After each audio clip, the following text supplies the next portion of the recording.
Oh, you know what I love? Sports. Love sports. Sports. When it comes to Texas A&M. Where are you getting this information? Let me tell you. Welcome to TexAgs. It's here. It's time. There's always a buzz in the air when you hit this moment. He is a guy that has gotten better and better and better. He's just got that dog in him. We will develop men. We will graduate players, and we will win championships on the field. I think of him as this hawk. Before long, he's going to be swooping in on those quarterbacks. And they embody what the school is about. It's about getting into hard situations and getting ourselves out. It's about working hard. It's about doing amazing things. And this is a real program. It's not fake. This is a real place. And if you want to be really good at football, this is a really good place to be. You know, if I'm betting on anybody, it's the Aggies.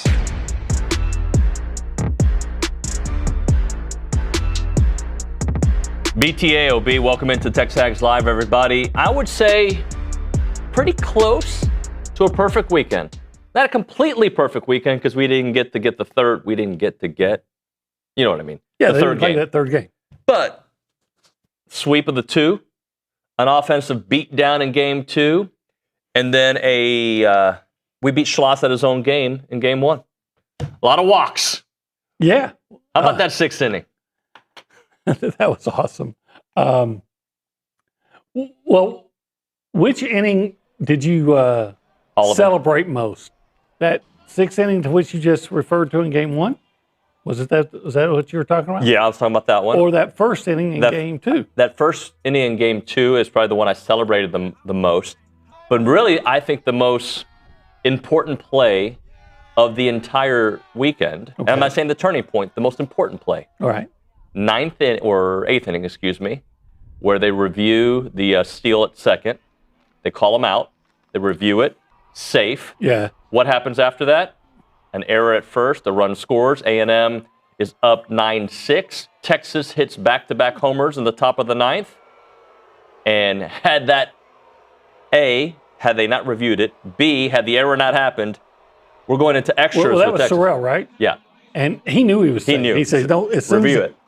Review it." And it was, it was close, but it wasn't like, it didn't take that long to say, oh, yeah, he's safe. The first couple times I watched it, I go, I don't know if he's safe. I don't know. And then I started seeing different angles. So I'm like, oh, he's safe. Oh, yeah. He's safe. So to me, that was the most important play. But OB, we talked about it on Friday. I think I told you, I may have said it to others, that to me, Friday was the most important game of the series because, A, you were going all in, potentially using two of your starters, which you didn't have to. Freshcorn came out and pitched 3 innings of relief. Right. And I just thought you win that first game with Aiden Sims going on Saturday, you're winning this bad boy. And that's exactly what happened. It was just a great weekend of baseball. I'm so happy for those guys. I'm happy for Coach Earley. I'm happy for our fan base. I'm happy to quiet some of those Longhorns, but maybe hear their tears a little bit. It was a great weekend. Yeah, I'm happy. I'm happy Schlossnagle got to come back and lose. Yeah. I'm happy for everything. I'm happy for Gavin Lyons. Yeah. I'm happy for Gavin Grahovac being able to dig balls out at first base. Yeah. Because there was one on Saturday that prevented Texas from maybe gaining some momentum. What he had I thought he was going to have a grand slam, but it just went off the top of the wall and turned into had to settle for a 3-run triple. It was just a great weekend. Unlike you, the only regret is that they couldn't play yesterday because you're in a no-lose situation. You already had this series, but if you win, you're only a game back in the SEC race. Suddenly, you're in the championship race. Here's the thing. I said this last week. Yeah, that last weekend against Texas meant more. But winning it now means every weekend means more, right? Like let's hope that's not the climax of the season. That sets a climax down the road, right? Because there's personal reasons for that series. It's your rival, the Schloss angle. They swept you last year. They had beaten you in football 2 years in a row, and you guys are split pretty much in basketball. So this was very important for those bragging rights, especially for baseball, considering how the last couple of years have gone. Just a remarkable weekend, turn of events, and I believe, and I think you'll agree with me here, the 12th man played a role this weekend. They played a huge role because we came in hearing about this pitching staff that Texas had. And I think A&M's pitching staff, Shane Sadeo did exactly what he needed to do. I'd like to see more from him, right? But he did exactly what he needed to do. Aiden Sims did exactly what he needed to do. The Texas starting pitching, they struggled against this offense. They did, like a lot of teams will. Yep. And I think what's highly encouraging, if you need anything else, is that Texas pitching staff is considered to be really, really good. Mm-hmm. And they came up here and gave up, 20 runs in 2 games. Now, some of them were unearned. Well, they count. Hey, Texas, if you want to give us a gift, we'll take it. Mm-hmm. You know, I'm going to look a gift horn in the mouth.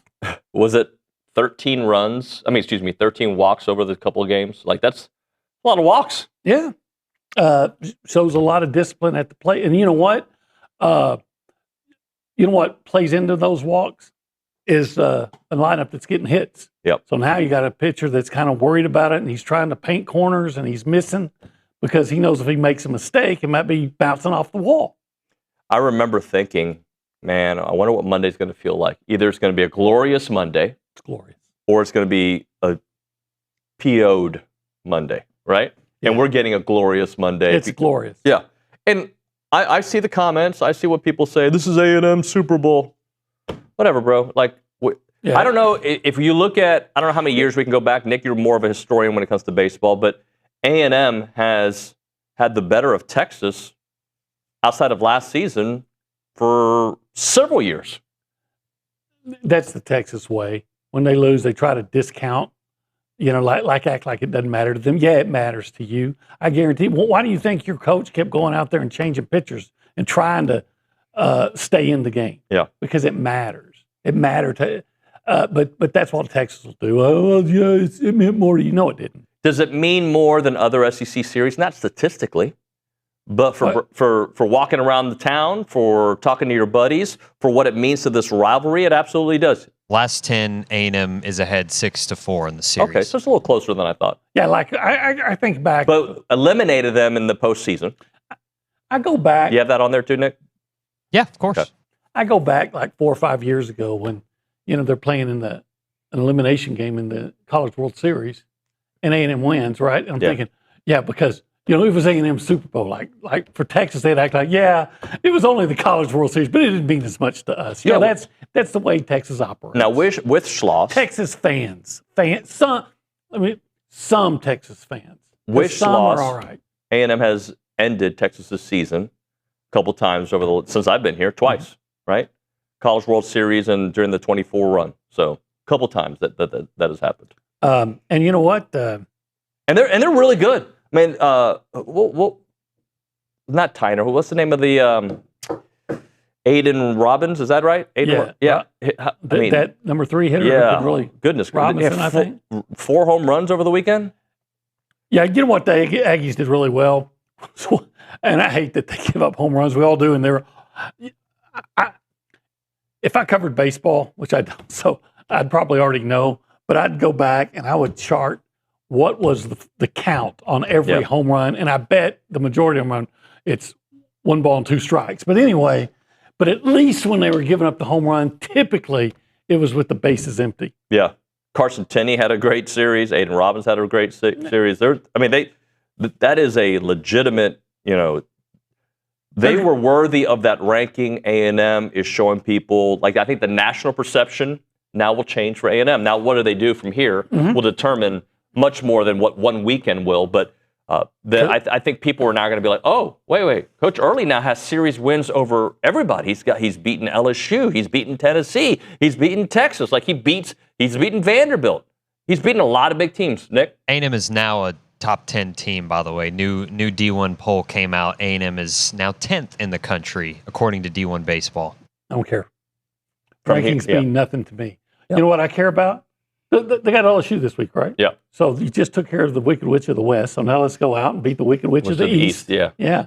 That's all I care about now is beating LSU. And thankfully, sorry to interrupt, OB, but thankfully LSU dropped out of the rankings after an 0-4 week. Matters not. Yeah, it doesn't. Matters not. It's the SEC, brother. Because remember, there was a team in College Station last year that was struggling mightily and still won a series over LSU. Am I right? Yeah, am I right or am I right? You're right.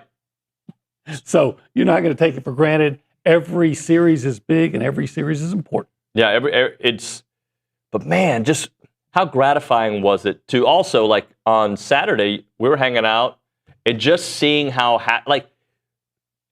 because I'm an Aggie, I have moments where I'm like, all right, you can't give up another run here. I know we're up, what was it, 10-3 at that point where I'm thinking that, but we kind of knew it was done. Well, you know what it was is that, there was this feeling of uncertainty. Yeah.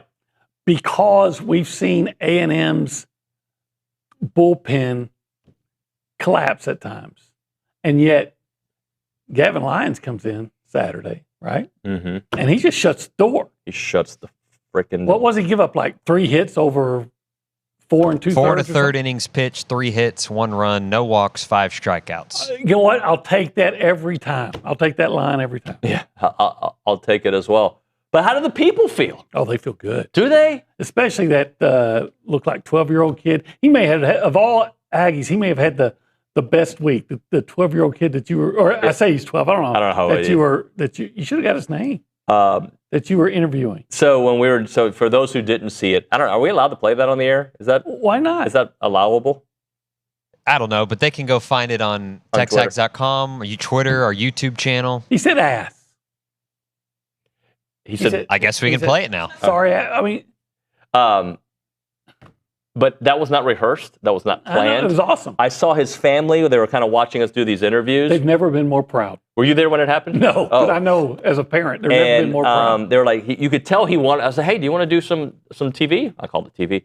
Yeah. And he comes over, and he seemed nervous before we started. And then when I asked the question, it was like, I was born to say these words. And literally my response, because I don't know if you saw my face afterwards. Yeah, it was awesome. It was like, oh. And your reaction, your retort was priceless. It was perfect. David, you're a meme on Twitter now. I'm seeing that. Is that right? Yeah. So so why wouldn't we show that? Nick, do we have it ready? Or I'm downloading it. Okay, we'll get to it here in a minute. Anyway, shall we tell the people the name of the show? Because I don't know if they know. It's TexAgs Live. I wonder how many Longhorns are watching. There's always some. I looked. And you know what? We appreciate you watching. I do. Even the ones that like to troll. There was one that went on Drew Tamu's YouTube page that asked for me to unblock him from our YouTube. I don't remember blocking this dude. But I think his name is Ballistic Bevo. Okay. If Ballistic Bevo's watching, I will absolutely, whoever blocked you, it might have been me, I don't think I did, whoever blocked you, no problem at all.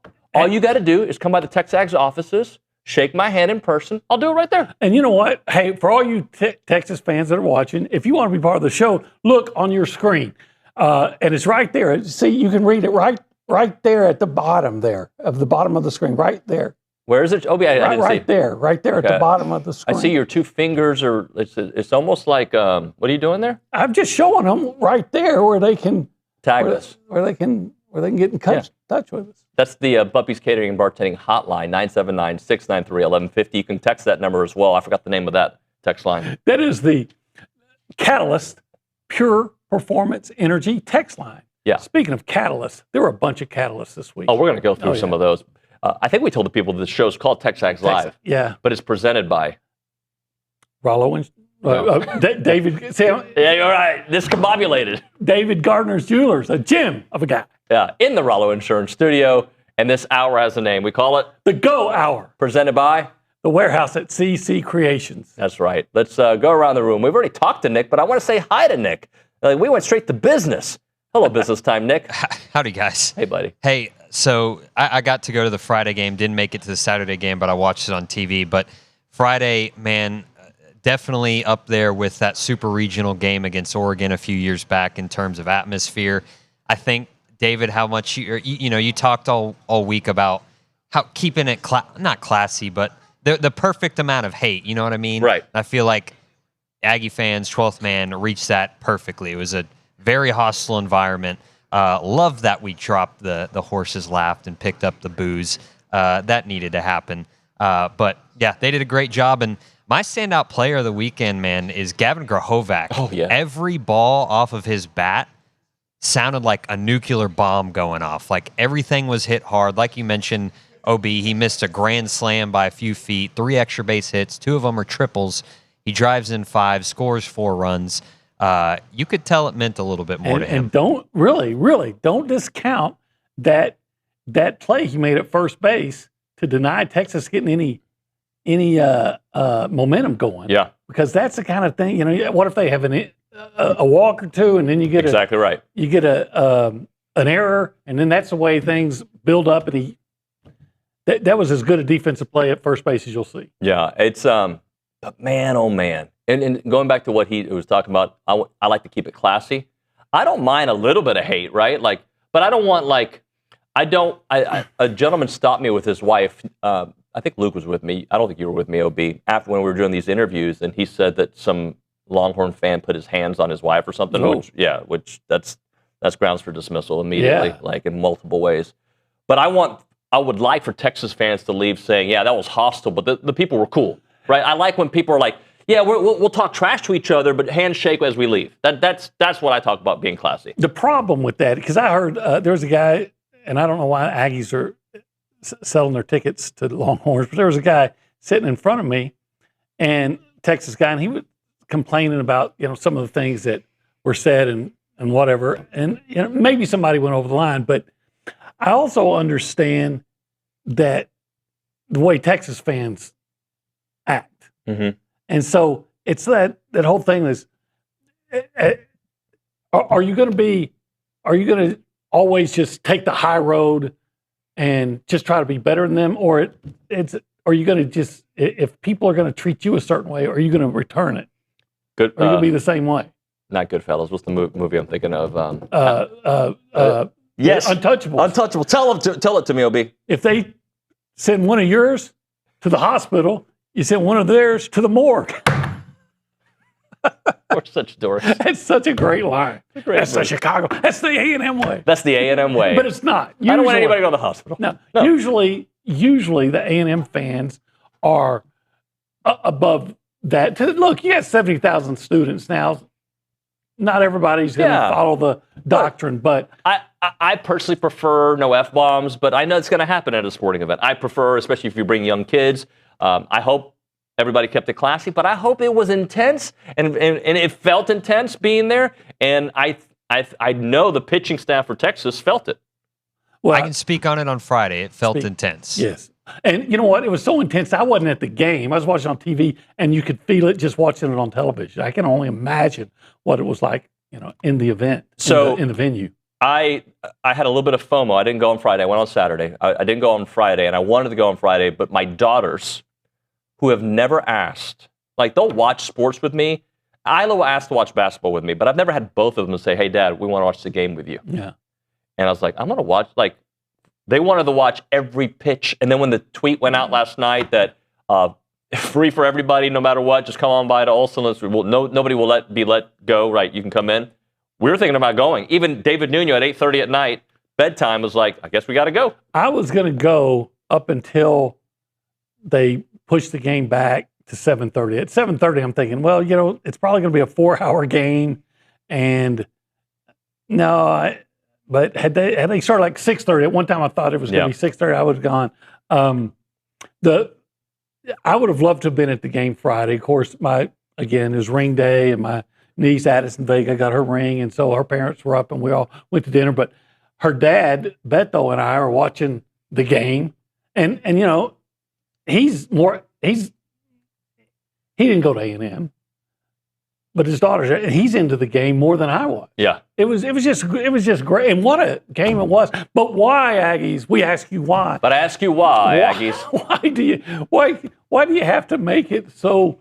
Why can't anything be easy? You're going that last inning and you're up 9-6. Okay, 3 up, 3 down. Let's call it a night, bro. No, I got to sweat out a couple of home runs. Bro, I literally, when after that second home run, my mood, Annalisa's like, oh, we're going to win, Dad. I was like, Sweetie, I've been an Aggie long enough.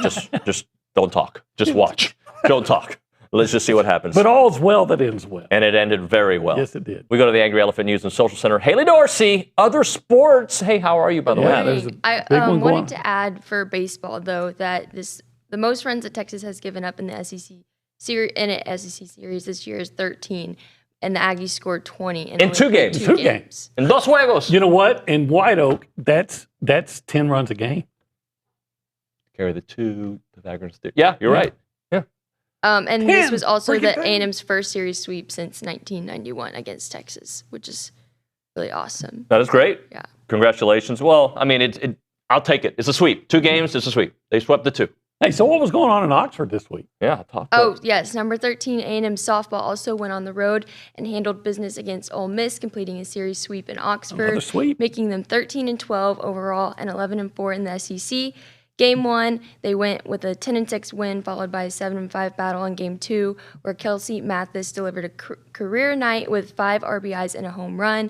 Game 3 was another tight game, but the Aggies were able to pull away with a 10-9 win behind KK DeMint, who's been real awesome this season. Got demented. What else do we have happened this weekend? We got some tennis results, right? Of course, the Weavers. The Dream Weavers.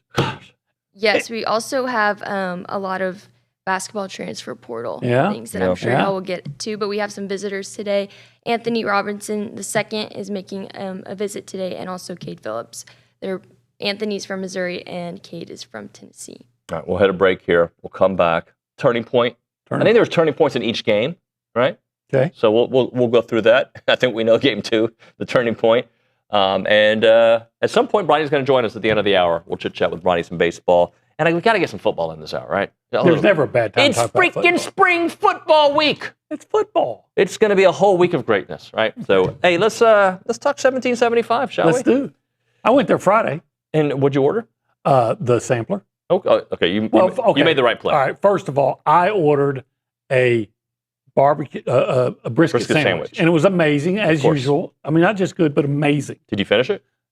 Oh yeah. Okay. You know, how could you not? Well, it's huge. That's how not. But then the wife happens to call, forgot that I was in a meeting with Morgan from Rollo Insurance, and she says, "Oh, my in-laws are in town. They've never had 1775.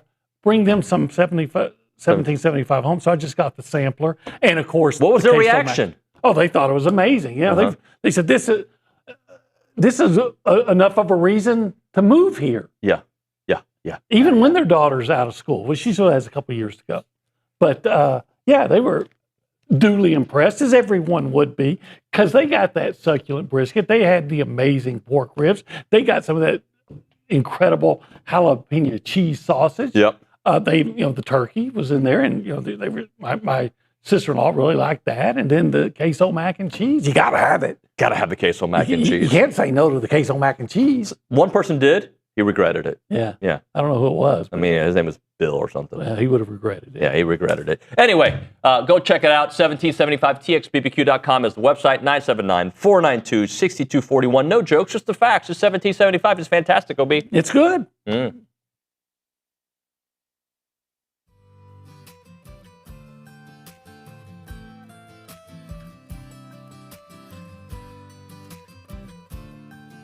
Hey everyone, David Nuño here of TexAgs Live. I want to introduce you to the team at Holistic Planning. Got Jason Barber here, Taylor Pankratz, and also Paul Meredith. Jason, I want to start off with you. What really sets Holistic Planning apart from the others? Yeah, so what makes us different is most financial advisors stop at investment management. On the other hand, Holistic Planning, we manage investments, taxes, and estate planning all on one team, all underneath one roof. Now, Taylor, when everything is coordinated like that, it really helps the bottom line, doesn't it? It really does. When your investments and taxes are working together, you stop leaving money on the table and keep more of what's yours. Paul, Holistic Planning is trying to expand as well.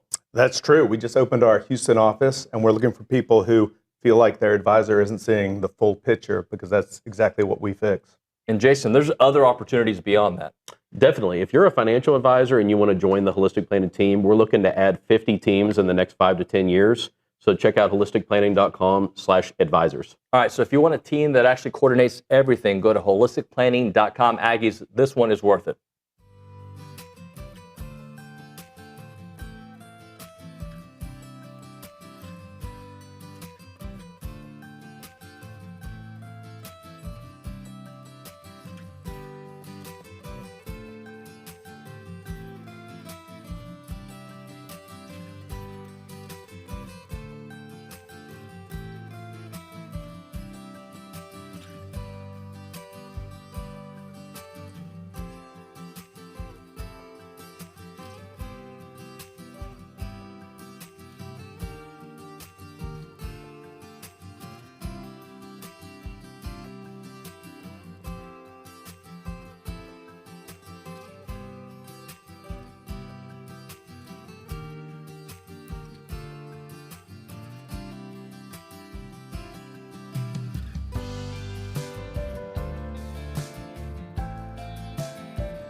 When's the last time you heard getting jiggy with it, OB? Oh, gosh. 25 years ago. I thought you had Will Smith on repeat. Yeah, I mean, I remember that. I actually saw him. I didn't buy tickets. Went to the first game of the NBA Finals between the Spurs and the Pistons. Okay. Back in like 2004. Yep. And Ben Wallace, Rasheed Wallace, Rip Hamilton, Tayshaun Prince. Will Smith. Did he perform? He performed that day. Oh, is that right? I think that's what he's saying. Believe it or not, Ben Wallace was one of my favorite players. I believe Does that sound like Big Ben Wallace? I loved Ben Wallace. Yeah. Dude could squab. He was a fighter. Yeah. It's TexAgs Live. We're presented by David Gardner's Jewelers Rollo Insurance Studio. OB, look, to me, there's a couple easy turning points. The 6th inning in game 1 with all the walks and the scoring, and like they beat Schloss at his own game basically that inning. Let's just, milk the clock would be a football term. Let's just get as many pitches and get on base as possible. I think that's a great approach anyway, because even if you eventually get out, you're working the pitch count. Yep. I get frustrated. I shouldn't. If a guy sees a pitch that he likes, he should take it. But I get frustrated when I see a guy, hit the first pitch and ground out or something like that. I like it if they hit the first pitch and they get on base. But I'm thinking, man, you sure are making it easy on the pitcher. This is what I have written down, and Nick, you can fact check me. 5 walks, a sacrifice bunt, a sacrifice fly, 0 base hits, 3 runs scored, took the lead for good. Yeah, I'm not sure the turning point. That's obviously the turning point. Or when they finally got the last 2 outs. Well, yeah, or the stolen base, right? You could say that one as well, right? Because that run ended up being the difference between going extra innings or not. Yeah, that was huge. But I was confident as soon as he reacted that was going to be overturned with that out call. And then game 2 for me, it's right after. So Nico Partita gets the 2-run double, right? You go up 2-1 at that point. You have the rain delay, and you just come back and you annihilate those fools. Bear Harrison with a 2-run double, and then Gavin Grahovec with a 3-run triple, and then I thought Caden Sorrell had a 2-run homer. Yep, it was almost to the exact same place that Grahovec hit his triple, but it was in the general vicinity and both like high off the wall. Just a master class, right? Yeah, and yet I was still wanting more. By the way, somebody says actually it was the Pistons versus the Lakers that year. So then it was 05. 05, right? okay, yeah. But it was 05 makes sense because my son was born in that's probably 05. But anyway, it was the Spurs and Pistons. And I want to hear from the kid. I hate calling him the kid. The gentleman who brought him to us, send me a message. I'll give his name out. He was very cool. Here's the BTA. All right, I hear you're a sports guy? Yes, sir. All right, so what happened this weekend? Pretend like I didn't watch what happened. Tell me what happened. You can use as many words or as little words as you want. We put belt to that sorry-ass team in Austin. You're hired. I love that kid. Don't know his name. Yeah. How old do you think he is? I'd say 12. 12, yeah, 13, I'd say 12, 13. Yeah. His parents have never been prouder. Yeah, it was. But look, that's a rivalry, right? I want my kids to hate Texas, right? And my brother-in-law, who I love to death, Matthew, his kids troll us anytime that A&M loses to Texas, right? And they will send us text messages. They'll send us stuff on Instagram, right? We don't do it as much back, but the boys did say we did remind them who won this weekend, Dad. So I'm all for good-natured banter. Yeah, I do that with my son. LSU. We'll be going at it this weekend. I was shocked to hear. I don't know why I was shocked, but the guys we were standing with for a little while in the 7th and 8th inning, they liked no layups. They liked, because it was a Longhorn perspective and an Aggie perspective. They're like, dude, what happened to the layups? Like, it's a football show. But they were very complimentary of that. It was great to be amongst the people, because I think in football games, the way it's set up, the only time you get to really see fans is on your walk to Kyle Field. right? Because we're up in the press box, the elevator, right? We don't really get to walk with them. The baseball game, there's only limited seating in the press box, so we're all over the place, right? You had seats. I was, just kind of a lurker, and it was great. It was great to hang out with people. Had a great time. I had a great time, believe it or not, during the rain delay. I was just walking back and forth on, staying under the overhang, whatever you call it, and just meeting people. Yeah. Having a good time talking to people. It was great. All right, we'll hit a break. A little football. We're going to keep it short because we've got Braunie. I want to make sure we get Braunie in this hour. Right now, we're talking about the Daily Company. They're a family-owned and licensed insured business. I thought maybe Matthew Dawson was coming on. Because I said smart? No, because he said we're going to keep it short. Oh. Poor guy. He's so busy working right now, he's not listening. I hope so. But he'll come back. Daily Company, family-owned, licensed, insured business that offers HVAC, electrical, plumbing, generator services, and that's available to you 247-365. When it comes to their HVAC repairs, that's thermostat repairs, refrigerant leaks, furnace failures, and seasonal tune-ups. Plumbing-wise, it's leak repairs, clogged drains, water heater installation, maintenance to keep those pipes in the top shape. On the electrical side, you've got wiring, you've got outlets, you've got upgrades for safety and efficiency, generator repairs, maintenance, and installation to make sure that you are ready for any power outages. They serve all of College Station, all of Bryan, Houston, and Austin. Upfront prices with no surprises. What you need to do is contact the Daily Company at 979-260-2020. That's 979-260-2020. Or visit them online at godaily.com to experience the daily difference.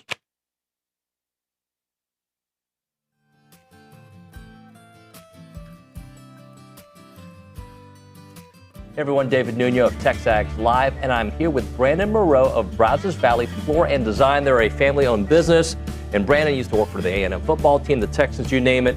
Brandon, tell us a little bit about Brazos Valley Floor and Design. Yeah, like I said, family business. We started in 1999. It was in a small feed store, and about 4 years later, my dad decided he wanted to grow the business and kind of focus on that. So we're in the location we are at now, and we have a large showroom with salespeople with designer experience, a lot of stocking power, and we catered a lot to residential builders, and we do a little commercial work as well. Tell me about your other company as well, Premier Countertop Design. Yeah, Premier Countertop Design is right there on site, so it's kind of a one-stop shop. People can come by, they can look at their slabs that they're going to cut, they're going to compare it to their cabinet colors, their backsplash that they're going to do at our flooring store, and we have a lot of digital. We're doing a lot of digital stuff. We're templating, water jet, laser measuring, all different things like that. So tell me a little bit about what sets you guys apart from the rest of the competition. I think just being here in the community for 27 years in business, and our vendors that we have, the relationships with, the pricing we can get because of how much we can buy in stock and things like that. And then as far as the countertop business, it's just the way we can be precise with what we do. All right, there you have it, guys. Check out the website, bvfloorandddesign.com and premiercountertopdesign.com.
All right, we're back here on TexAgs Live. We're presented by David Gardner's Jewelers Rollo Insurance Studio. Did want to get some football in this hour. We'll make it short because Brian's going to join us here in a minute.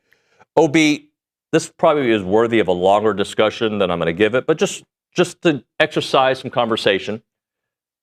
How does A&M's offense, how does A&M's defense move to the next level in 2026? If you could put a sentence behind that, like, all right, if the A&M offense does this, they move to the next level. If the A&M defense does, and I think I know your defensive answer, does this, that's how they move to the next level.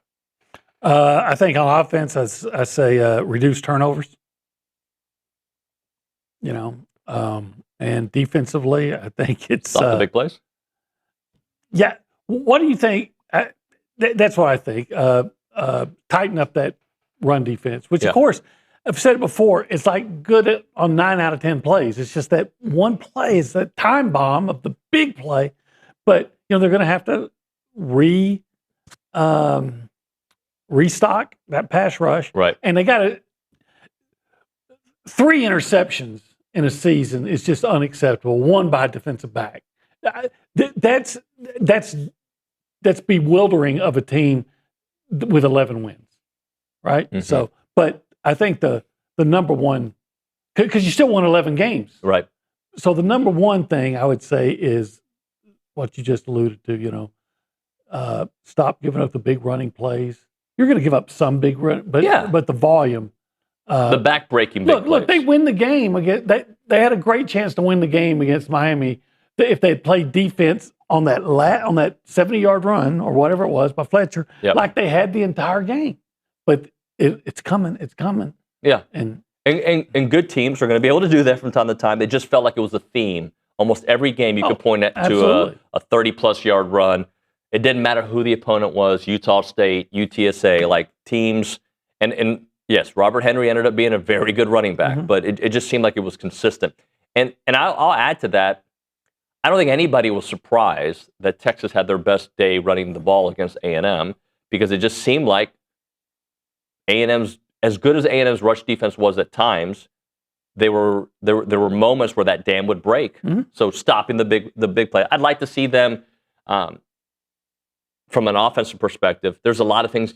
Yes, cut the turnovers for sure. I think a consistent running game. Because I don't know how consistent they were last year. There were games where they were super consistent, and then there was games that they weren't, especially down the stretch. Okay, but they still won 11 games. They did, absolutely. So what do they have to do to go from winning 11 to 12, right? And beyond. Yeah.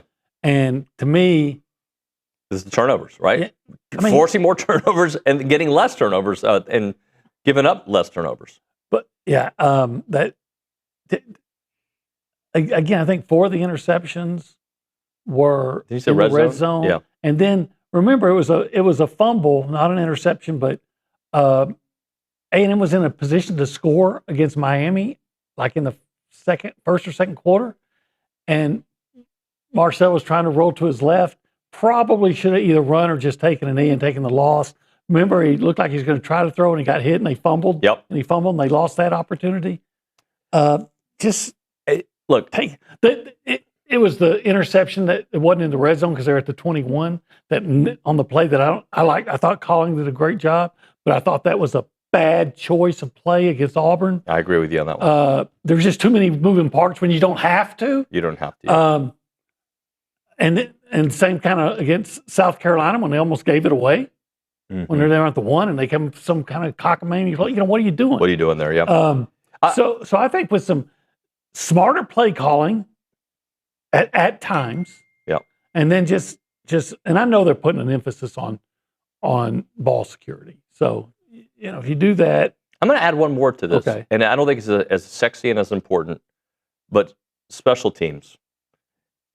Consistent field goals, consistently getting your punts off and your kicks, right? Like there was just too many breaks in that situation that cost you possessions, yards, points. I thought the first punt block against Notre Dame, I thought that was completely on the protection. Somebody just whiffed. Right. I thought the second one against LSU, I thought White took a little bit too long Mm-hmm. to get that punt off. Whatever it was, right? And then also field goal guys making their field goals. You can't be getting your field goals blocked when you're kicking a field goal inside 30 yards or less. That's got to be automatic. Got to be. And it was like they're kicking that field goal against Miami. I'm like, okay, they had that one blocked against Texas. Oh, no, blocked again. That one shocked me. I thought, I was like, there's no way this is going to happen again, and it happened again. So yeah, I'm with you there. I think A&M had the worst field goal percentage in the SEC. The Solano kid, who I haven't seen. David Solano, yeah. Not David Solano. Yeah, David Alano. Alano. Yep. Now, he hadn't been around this spring. I don't know what's going on with that, or I haven't seen him. Okay. I haven't seen him. Maybe I'm just missing it. But, he was like 87% at Illinois, so maybe that'll take care of that. And they're going to have to block it better. Yep. All right, we'll hit a break here. We'll come back with Bronny on the other side. Let's record your family story, guys. Chance McClain and his team at Heritage Films, that's what they do. They record your family story, your family business story, your family ranch story. Chance is a wizard at telling people stories. He does these documentaries. He's been doing it for a long time. Chance hired me at 1560 The Game years back. He's done everything from movies, started radio stations, program director. He's done everything. And he knows one thing, that people's family stories are a gift to the future generations. So whatever your story may be, if you have an awesome ranch, and your grandfather left it to you, and now this is your place, and you're going to leave it to your kids and your grandkids. They need to understand the values that your land was made upon, right? Like the things that make your land, the stories behind it, the blood, sweat, and tears, and that needs to be passed on to the future generations. And that's what Heritage Films does with these 2-hour documentaries. You need to have it done for your family. If you're an Aggie or whatever, right? Our stories mean something to us, and Chance McClain and his team will tell that story in a 2-hour documentary that you're going to absolutely love. Did one with my father, got to watch it with our family. It was incredible. Check out the website, yourheritagefilm.com, yourheritagefilm.com, or call them up, 713-893-8341, 713-893-8341.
And we're back here on TexAgs Live. We're presented by David Gardner's Jewelers, Rollo Insurance Studio. The Go Hour presented by the Warehouse at CC Creations, Nuño OB, and now Ryan Brauninger. Gob Hour.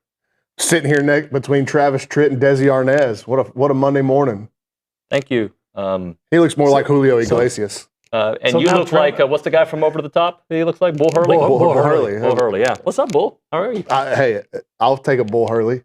It was a good weekend. It was a fun weekend. It was. I think it would have been perfect if we got the third game in and won, obviously, right? But it was as close to perfect as possible.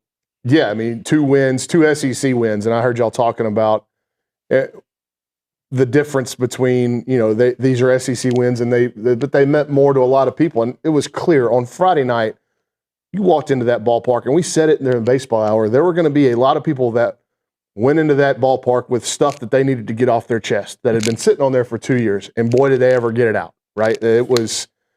I've never heard that place. I've heard it as loud, maybe that Oregon Super Regional, but there was a different energy in there, and you could feel it in the broadcast booth. Yeah. You could feel it around the concourses. Every pitch on Friday night was like dripping with drama and intrigue. I think it was less that people were diving into the game of baseball and more that they just wanted to win. And so I don't think people were celebrating balls and strikes because it meant that the hitters were getting in better counts. They just knew that a ball meant we were closer to getting to first base, and a strike meant we were closer to getting out. That was, to me, how the fan base was viewing it. At least that's how it felt. But that was in the stands. And this coaching staff and the leadership of the ball club has to be commended for how they handled the entire week leading up to it, and then how they played on the field. Nobody would have cared how you did in the press conferences or what you said if you didn't go out there and play well, right? But they did. So they matched what they said to the media and the press all week. They matched it with their intent and how they played the game on Friday and Saturday. They didn't overplay. They did what they do. Now, the pitching stepped up in a major way. Clayton Freshcorn, thought Shane Sadeo was okay. But then on Saturday, Aiden Sims and Gavin Lyons, the pitching stepped up, but the offense did what it has been doing. They didn't overplay. Matter of fact, you look at Friday night, OB, it's 9-8, and A&M didn't get the big hit. Mm-hmm. That could have been 13, 14 runs just as easily. So I think it's time to start talking about this offense, right up there with the best that this school's ever seen. Yeah, why not? If we came into the season expecting them to be big offensively, the question was always going to be pitching. And if you're going to get this kind of pitching where you only have to use 2 pitchers in both games, right? I mean, how many pitchers did Schlossnagle use on the first? Was it 6? 6? Yeah, I mean, it was a turnstile from the dugout and to the mound, and he heard about it every time he went out there to make a move. But yes, he did.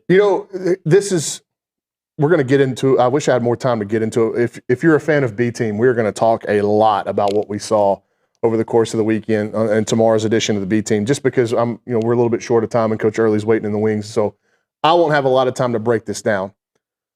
But it was fortunate that the weather happened and you had moved Aiden Sims from Sunday to Saturday. It worked out great. It worked out great. Your best arm, your best starter got to pitch. And that was the ideal scenario, that Aiden Sims was going to pitch on Saturday with a chance to win the series. Meanwhile, on the other side, Dylan Volantis and Sam Cozart, their number 1 starter in terms of talent and their number 1 reliever, never even picked up a ball. Mm-hmm. Now, you're fortunate again that the weather kind of played it out and decided that for you. That wasn't, that was managerial luck more than anything. But I thought Coach Earley was sensible and pragmatic in his decision-making all weekend. And I don't know that I can say the same for his counterpart. I was surprised when he brought in Freshcorn in the 7th inning. I thought, okay, man. You know why? I remember thinking, if they can get through the 7th inning, then get this Freshcorn, and then I'm like, oh, wait, they're bringing in Freshcorn. But here's why. And here, again, this is something it worked. And that's the thing. Like, as a coach, you make decisions to try to put your kids in the best position possible, and they've got to go out and execute. You know what I'm saying? Like, so there is a dynamic that he makes decisions, kids go execute, it looks like a really good managerial move. Even though the thought process behind before you made the decision was correct. Right. The kid's got to go make it stand up. But here's why you can bring Clayton Freshcorn in the 7th inning. Again, this goes back to coaching decisions. You have Weston Moss in the wings? Yes. You made the decision to take Weston Moss out of the starting rotation. So there's added insurance. I can bring Clayton Freshcorn in the 7th, and for whatever reason, if he can't get us to the 9th or get us over the top to the end of the game, I've got an experienced bullpen arm down there waiting. Hey, if you have Weston Moss in the starting rotation, you don't have that. Who was going to start yesterday? Weston Moss. Yeah. And you couldn't have scripted it any better if you're Michael Earley. Yeah. So we'll talk to him. We'll ask him about it in just a second. Yeah. Before we go, we know how great the crowd was. How much do you think the crowd played a role in some of those walks? A bunch. Yeah. A bunch. They were rattled. There's no question. You could see it in their face, right? And look, the Texas pitching staff is very good and very deep, but they haven't played an offense like this. Like, they haven't faced an offense like Texas A&M's got, and they certainly haven't faced an offense like that in front of a hostile environment. They wilted. No questions about it. Look at the walk numbers, especially Texas's starting pitching. Was it 13 walks over the 2 games? Yeah, it's pretty wild that A&M was able to have that type of success. I said before the weekend, can't expect them to score 10 runs a game against this Texas pitching staff, and guess what they did? They scored 10 runs a game. Yep. Thank you, Bronny. You'll be back with Early. Thank you, OB. When we come back, Michael Earley here in studios, TexAgs Live.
Welcome back to Fashion Advice with Bronny. It's TexAgs Live.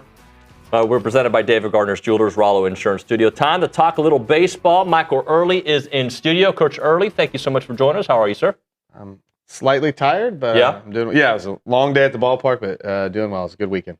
So I guess we'll start things off with how satisfying this weekend was, considering the noise that was back out there, but also considering it sets up even bigger weekends the rest of the way. Yeah, I mean, there's two different situations, right? Like if you don't win, you really got to win, and then when you win, you're like, okay, like you want to keep going. You want to. I mean, the feeling of winning in sports and in the locker room and in the clubhouse, it's a different feeling. You want to keep it. Like you want to be so desperate to win every single time, and just greedy is the wrong word to use, but you just want to keep it up. And we got a good group. It was just an awesome weekend. Obviously, the fan base and the crowd was just just felt, it was just with us, man. It was awesome. Like incredible job by everyone that came out, and our players handled it really well. Like they didn't try to play hero ball. They just played baseball, and just the atmosphere was about as good, if not the best I've ever seen it at Blue Bell. So that's what, if you don't like that, then I can't help you. Let's walk us through the decision-making process yesterday. You said long day at the field. I think the kids got there about 9 o'clock. 9 a.m. breakfast, yeah. For breakfast, and they were there the entire day. And, like, all of that goes into considerations. You and I talked last night a couple of times during the delay, just kind of went through the decision-making process, and ultimately, the rain didn't leave. Like, so if y'all would have started at 10, y'all would have probably stopped at 10:15. We couldn't have started. The rule is you can't start after 10, and lightning struck at 9:45, and that would have been 30 minutes. That's past 10. We could not have played yesterday. There was no window. We were just hopeful to hang out all day, to maybe the weather broke up, kind of like years back, if you remember that Alabama series. I think it was in 23 where we were there all day and ended up playing at night. It just didn't work out. There was we tried as hard. There's player safety that went involved in that. Yeah, other than just getting hit by lightning. For sure. So, like, we got hot and ready to go.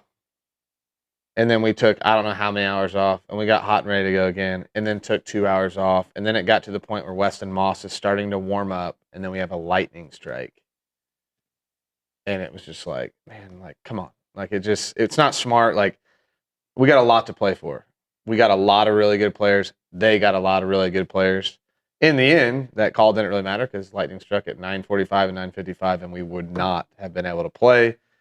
If you want to look back, it didn't look like we weren't going to be able to on Thursday and Friday, and then it started to change a little bit on Saturday. Yeah, my Weather Channel app on Saturday night, I was looking at Sunday, and it was like 80% chance at 3 o'clock. The rest of the day looked clear. Yep, mine did too, yeah. And so, like you're dealing with Texas weather in the spring. Dealing with that, and it was the lightning that was crushing us. Like, if it's within 8 miles, it's 30 minutes. Yeah. 30 minutes. So, and like we're literally on the field, like making that decision, and it's going off over our head. Like, it's unfortunate, but it is what it is. You got to be glad that you made the decision, you and JK, to move Aiden Sims up, because you were able to get your most consistent starter in the game. And from a pitching standpoint, Gavin Lyons might be the story of the weekend on the mound. I think you had a lot of good performances, but I think Friday night went about as good as you could ask for to hand the ball to Aiden in a pretty fresh bullpen on Saturday.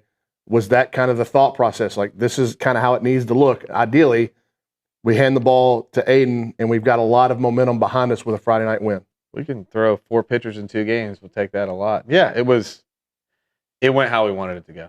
Like, we got it to fresh when we wanted to get it to him, and we really believe in Aiden. And I think if he didn't have that delay, I think he could have got a little further. He was like at 81 pitches, and he just looked to me like he was a little, and rightfully so. I mean, the guy gave it his all. Like, starting and stopping like that's tough. Good thing he'd only thrown 14, but yeah, I mean, they did great, and I was super happy for Gavin, man. Like, he was committed there once. He hasn't pitched against him yet, so it was. I think he can really, really grow from that. And you've seen him, right? Like, it's been, again, like some of them, you've seen 2 different guys. Like, you saw Gavin game 1 against Vandy versus game 2, and then you saw Gavin yesterday. That's electric stuff, man. Well, and he got beat up on Tuesday at Texas State. And on Saturday, he's in the game, and the in-stadium gun says 95 miles an hour. Like, where is that coming from?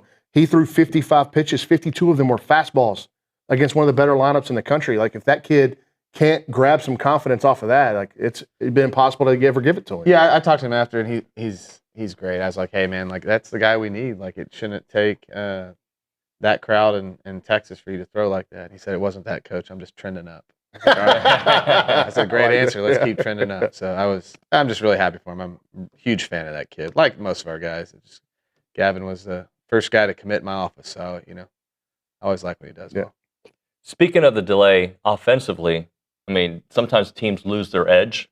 You all did not lose your edge after that. Just was there conversations about that, or do you just let baseball players be baseball players? I didn't talk to him at all. Mm-hmm. They were in the locker room messing around, and I think, they went in and they're just, I don't even know. I don't go in there. So I trust them. Terrell said they played board games. Okay. They like Mafia or something like that, and I don't know. I stay out of there. That's their space. And as a coach, you overthink it, right? Yeah. And it's just like, and that's why I have great assistants. They talk me off the ledge a ton, which is, you lose that perspective a little bit. The one I used to have, used to be that guy. So I got a few of those guys in there that helped me out, and I'm just like, these guys should be ready to play, man. So did that happen on Saturday? Were you overthinking things during the? Oh, I'm always like, they need to stretch, they need to move, they need to do this, they need to do that. And I asked Troy or I asked Cliff, and they're fine. Yeah, they're like, just remember. And so I didn't even talk to him, didn't even look at him, went back out there, and great. The beauty of y'all's offense, and you told me this in the tunnel on Friday night was perfect. And he didn't get a big hit. He scored 9 runs. But to me, Friday night was a clear depiction that your guys, you said they're not playing hero ball. They stuck to what had gotten them to this point. Like, that was a maturity check mark for me. How did you view it? It was great. I mean, cash in runners when you need to cash in runners, getting on base, and just the definition of not doing too much. Just play the game. That dude's good, man. That pitcher was good. And when we didn't get hits, or we made him work. Yeah. Like, we made him work, and it really, really pays off for the next guy and the next guy. I thought it was an awesome job. I thought it was our best performance as far as just controlling your emotions, having an approach, making a guy just work, got into the bullpen. I thought they did a great job. You got Caden Sorrell, who you come to the ballpark to watch him hit it out of the park, right? Like, that's why you buy the ticket. 2 ground balls to the right side, 2 runs. Caden Sorrell steals a base. Great situation, puts pressure on him, gets that extra run. I mean, and a lot of other guys too, like Gavin's at bats this weekend. They were Friday night was functional. Yeah, Gavin was really the best good. player on the field all weekend, without question. And Aiden Robbins was pretty good too, but like Gavin was just like, for us, kind of that catalyst that got us started. And he couple picks at first too. Enormous ones. Yeah, like Gavin played his tail off this weekend. And I want to go back to Friday night, and we've talked a lot about it, and there's still another level this kid can go to, but like Jorian in some of those spots. Now, you can make an argument that he's taken some of these pitches because he's never seen them before, so he doesn't notice them. I don't think it's that, especially when you're 0-2, right? And he came up against a few, and I considered pinch hitting for him, and then I was just like, no, man, like, if he's got to do it. Yeah. Like, if he's going to be a guy, he's got to be a guy. Like, that guy has a potential to be a superstar, right? We're not close to that yet, but if you don't learn, you ain't ever going to do it. And then he got down 0-2, and I was like, damn. But then he walked. He did great. It was a great job for him. And then he had the sac fly to left. I'm not sure he had a hit this weekend, but he had some great at bats. And like, even the 2-strike chopper, like, you're putting pressure on a team. He did a great job, man. He was get out in front of that crowd, that experience, and he didn't look sped up at all. That was the big thing, is like, there's a little bit of a roll the dice factor because he's just inexperienced. And that was a big moment for a kid from Hallettsville that probably the most that he'd played in front of prior to coming to A&M was 50 people. And then you 10x that. And so that's why I wanted to ask about Jorian's at bats on Friday, because they were so impressive, especially the lefty stuff. I mean, he had the one where he struck out against Rojas, and if he would have finished it off, that would have been like the blueprint of how a 2-strike approach works. Like, he's throwing him 97, 99, and he's just fouling it off the other way, fouling it off the other way, fouling it off the other way. I think he got a change up, and he kind of lost that window, kind of felt some space, but like, he did a phenomenal job. And he probably doesn't realize that as much as we see it, right? But like, that was good, man. He belongs. Like, he belonged in that game. Before you got here, Bronny and I in the lobby were talking about Nico and the season he's put together. Just talk a little bit about his emergence and how it's been so consistent. Yeah, you've coached some incredible freshmen, but he's moved up the list without question. Oh yeah, I mean he's. I think Nico is just so he's just so comfortable. Like he's never felt like a freshman to me. Like he hasn't had. Everyone has moments. You can call them a freshman moment, senior moment. These guys are still young. Like they all have their moments. But he's been just consistent since day one. I mean, he's been consistent since the day I met him. The recruiting process. I had a comfort level with, really not going out and getting another portal infielder because I felt like he was going to make an impact and I wanted him to play just by talking to him and seeing him play enough. So he's doing great. I'm not surprised. It's, you don't ever expect this, but I'm not surprised at all. I mean, you're around Nico for 5 minutes, you realize the guy is good and he thinks he's good and he's a great teammate too. I want to talk to you about just the overall team identity, maybe something that was missing last year, but this club, they believe they're really good offensively. And I have a less of a feel for the pitchers. You have more of a feel. But offensively, they think this is what they are. They believe this is what they are. It doesn't just happen. Like there were steps made in the fall to right some wrongs, whatever you want to say those were. But now, like, this belief has come with some confidence. And so when you look at this offense, is this exactly what you imagined in October? Yeah, I mean, this is how to this point, I feel like we've been pretty good. And I think they just I needed to be more consistent with them. My voice. By being consistent, I needed to be the voice. And no one else in the past or anyone did anything wrong. Like anything, if you want to touch them, it needed to be lined up exactly how we were going to do it. The other part is that makes it a lot easier is we got a lot of really good players and a heavy buy-in, right? Heavy buy-in. I've coached some of these guys for 3 years. It's real easy when Gavin Grahovic and Caden Sorrell are completely into what you're doing, right? That makes your job a ton easier. And then I think the addition with Cliff has just really cleared some things up and just we got our ducks in a row, so to speak. And with some good guys. And yeah, I mean, it's been good. It's been good. I mean, you always want more, but if you sit back and you can look, which is hard to do as a coach sometimes, if you just look at the numbers and what they've done, it's been pretty good. And then you talked about a lot of good players and belief, but where Chris Akopian, there's clearly another level that he can go to. We've seen it, especially early in the season. I mean, he was on the barrel all the time, good ball flight. Do you think that the double on Saturday should get him propelled going forward, or what have you seen? It's been a lot of early on the ground. Yeah, he's just getting a little bit away from what he's good at, and I want to say controlling the strike zone because he's still been controlling the strike zone. But when you control the strike zone so well, you don't need to make early contact. He's just a little bit of press going on right now. We still have a long way to go. I think that dude's an absolute stud. I think he's gonna be fine. He's working on a couple of things. He's cleaning up. He's mostly just scuffling, right? Yep. He's getting a little closed off, maybe getting a strike, but maybe it's not the right strike. He just needs to slow down a little bit, get back to his routine. He's taking a swing. He's getting right back in the batter's box. Like he just needs to, we just need to get back to the basics and not try to get it all back with one swing. And do you feel like there's a little bit of like, I see everybody around me getting hits. I want to get some hits. I think Chris's biggest issue is his biggest strength. He's so competitive.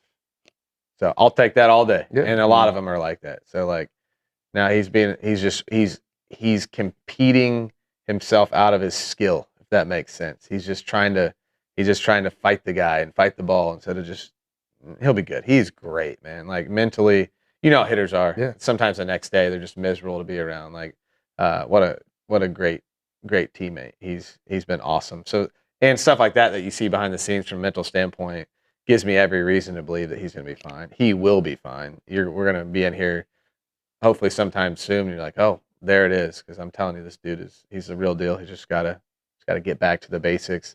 A lot of it has nothing to do with swinging. It's just routine and like approach and just not trying to get it all back with one swing. How does Michael Earley, the coach, differ from Michael Earley, the player? Because my interactions with you, very even keel. Were you that way as a player? I bet he wasn't. No, I actually have some friends that think it's quite funny the things I say. Especially my wife. Don't get her in here.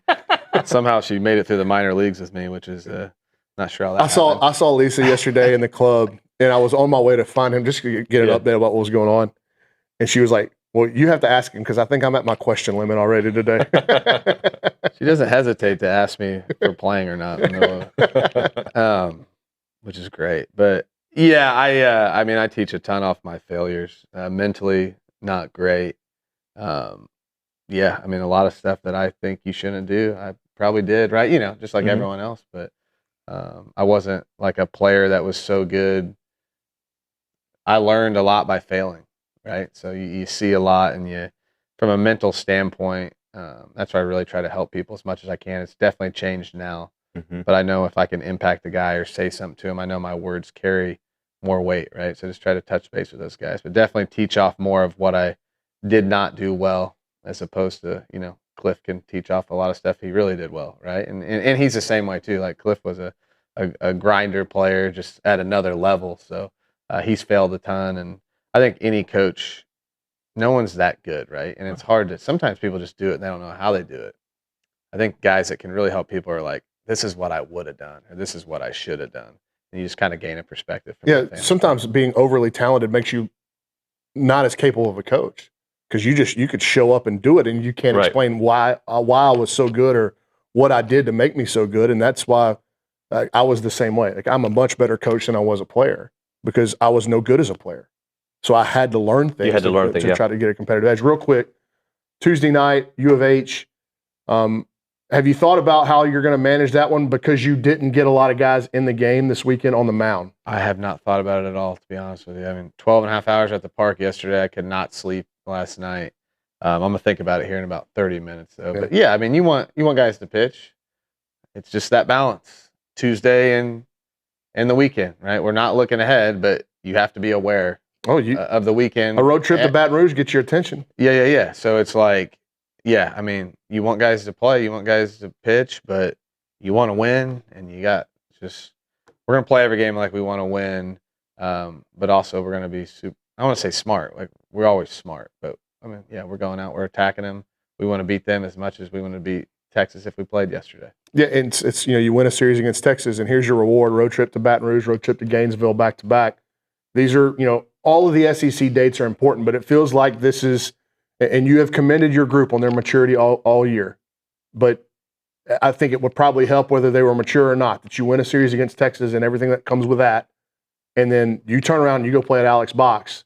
Like, you can't ride high on that. Like, you've got to go back and just play the game. Yeah, I mean, it's going to be fun. It's going to be reverse, right? Yeah, you're the villain now, or whatever you're going to call it, and everyone's on you, which will be good for our guys. We haven't had that this year, if you think about it, right? Like, we played at Oklahoma, played at Missouri. No disrespect to those atmospheres. They're just not. It ain't LSU. It's not LSU. It's not Tennessee. It's not Arkansas. It's not Mississippi State. It just is what it is. So that's a different test, which will be really good for us. And I think we got the right group to handle it. Coach Earley, thank you, sir. Thank See you on guys. Thursday, man. And good luck on Tuesday. We'll hit a break. We'll come back. Right now, let's talk about Rollo Insurance. They build lasting relationships through education, helping you understand what you're buying and the why behind it, right? And their expertise comes in everything from home to auto to business, you name it, specialty coverage. Their independent agents provide you a tailored option specific to your needs. They take the time to explain it to you in plain language, so you are never left wondering about your coverage. This educational approach is going to empower you to make informed decisions protecting your family, your home, and your business. Many clients discover better protection at competitive rates simply because they finally understand all of their options. Experience the difference at one of their 60 offices in Texas, but they're all over the place, and their headquarters is on Highway 6. Visit RolloInsurance.com/TexAgs or call them up 888-44-ROLLO. That is RolloInsurance.com/TexAgs, 888-44-ROLLO.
with this one. Hey, we're back. As I'm telling Bronny stuff, TexAgs Live, presented by David Gardner's Jewelers Roller Insurance Studio. Why don't we go the Nico angle, because we were talking about it at the lobby, and I know we asked Coach Earley about it, but the guy has been so good. You were talking to me at the break, like, when we're talking about the best freshman in baseball, he's at the very top of the list. He was the midseason freshman of the year for perfect game, and I don't know if, again, we're at the 2/3 way of the season. Like, I'd still have him as the freshman of the year in the country, and very much trending toward all conference freshman team, potentially even all conference at third base, regardless of class.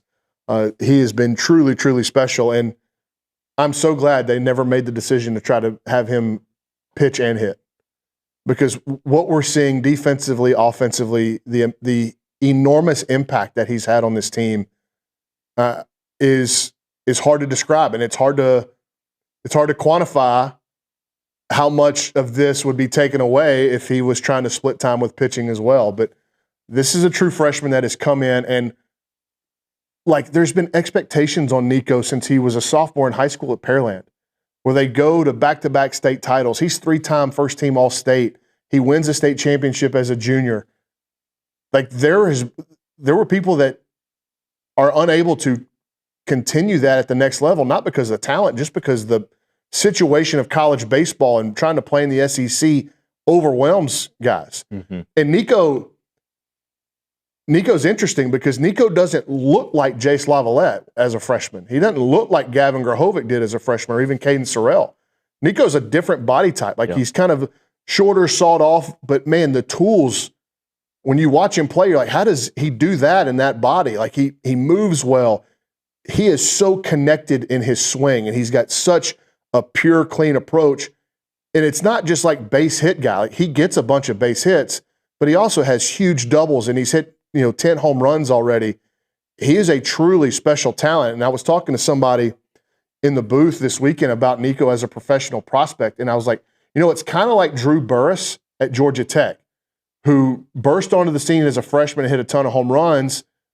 And you looked at him as a prospect, you're like, man, there's just not a lot of first-round outfielders that are 5'10", 170 pounds. Right. Those guys, those first-round outfielders, they look like Jace. They look like Braden Montgomery. They look like Caden Sorrell. So you look at Nico and you're like, man, there's just not a lot of first-rounders that look like Nico.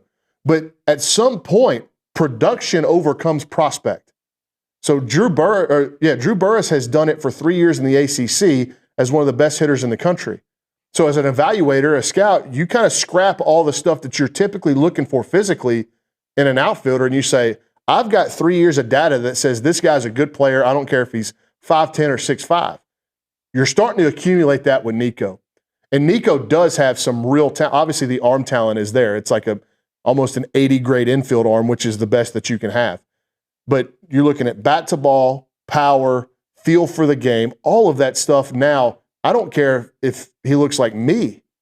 Like, this kid is a legitimate player and a legitimate professional prospect that has already generating draft buzz for whenever it's his time to come out, based off his production.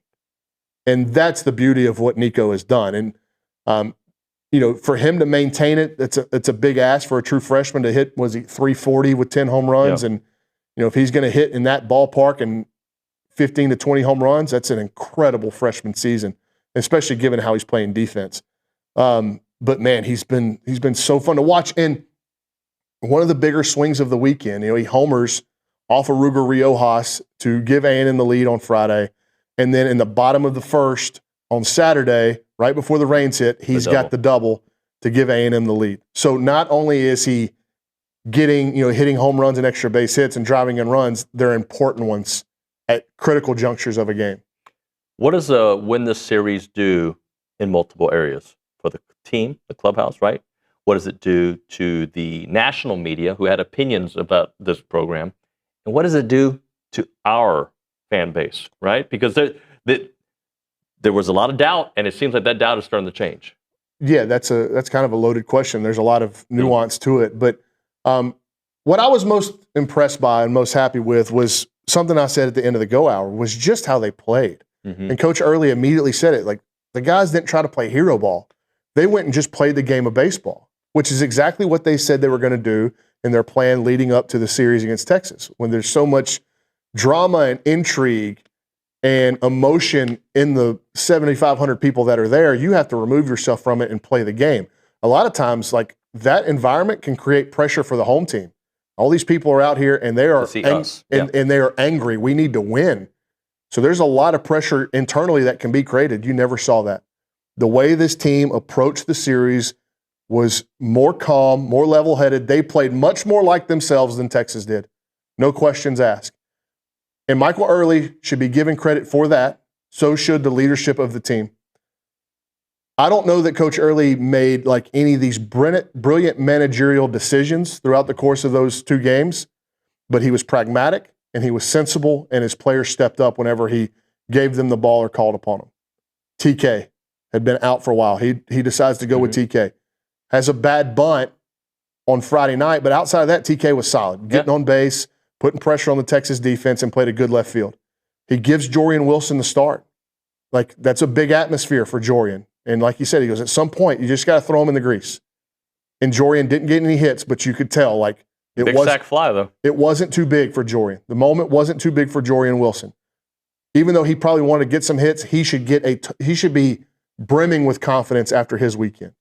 So these are just decisions that Coach Earley made that were trusting in his players. Again, I thought they were pragmatic and sensible. On the flip side, his counterpart made some decisions that I go very into detail with Richard on these decisions that he made on Saturday, which I had questions about, not after they were made. While they were made. Before they were made.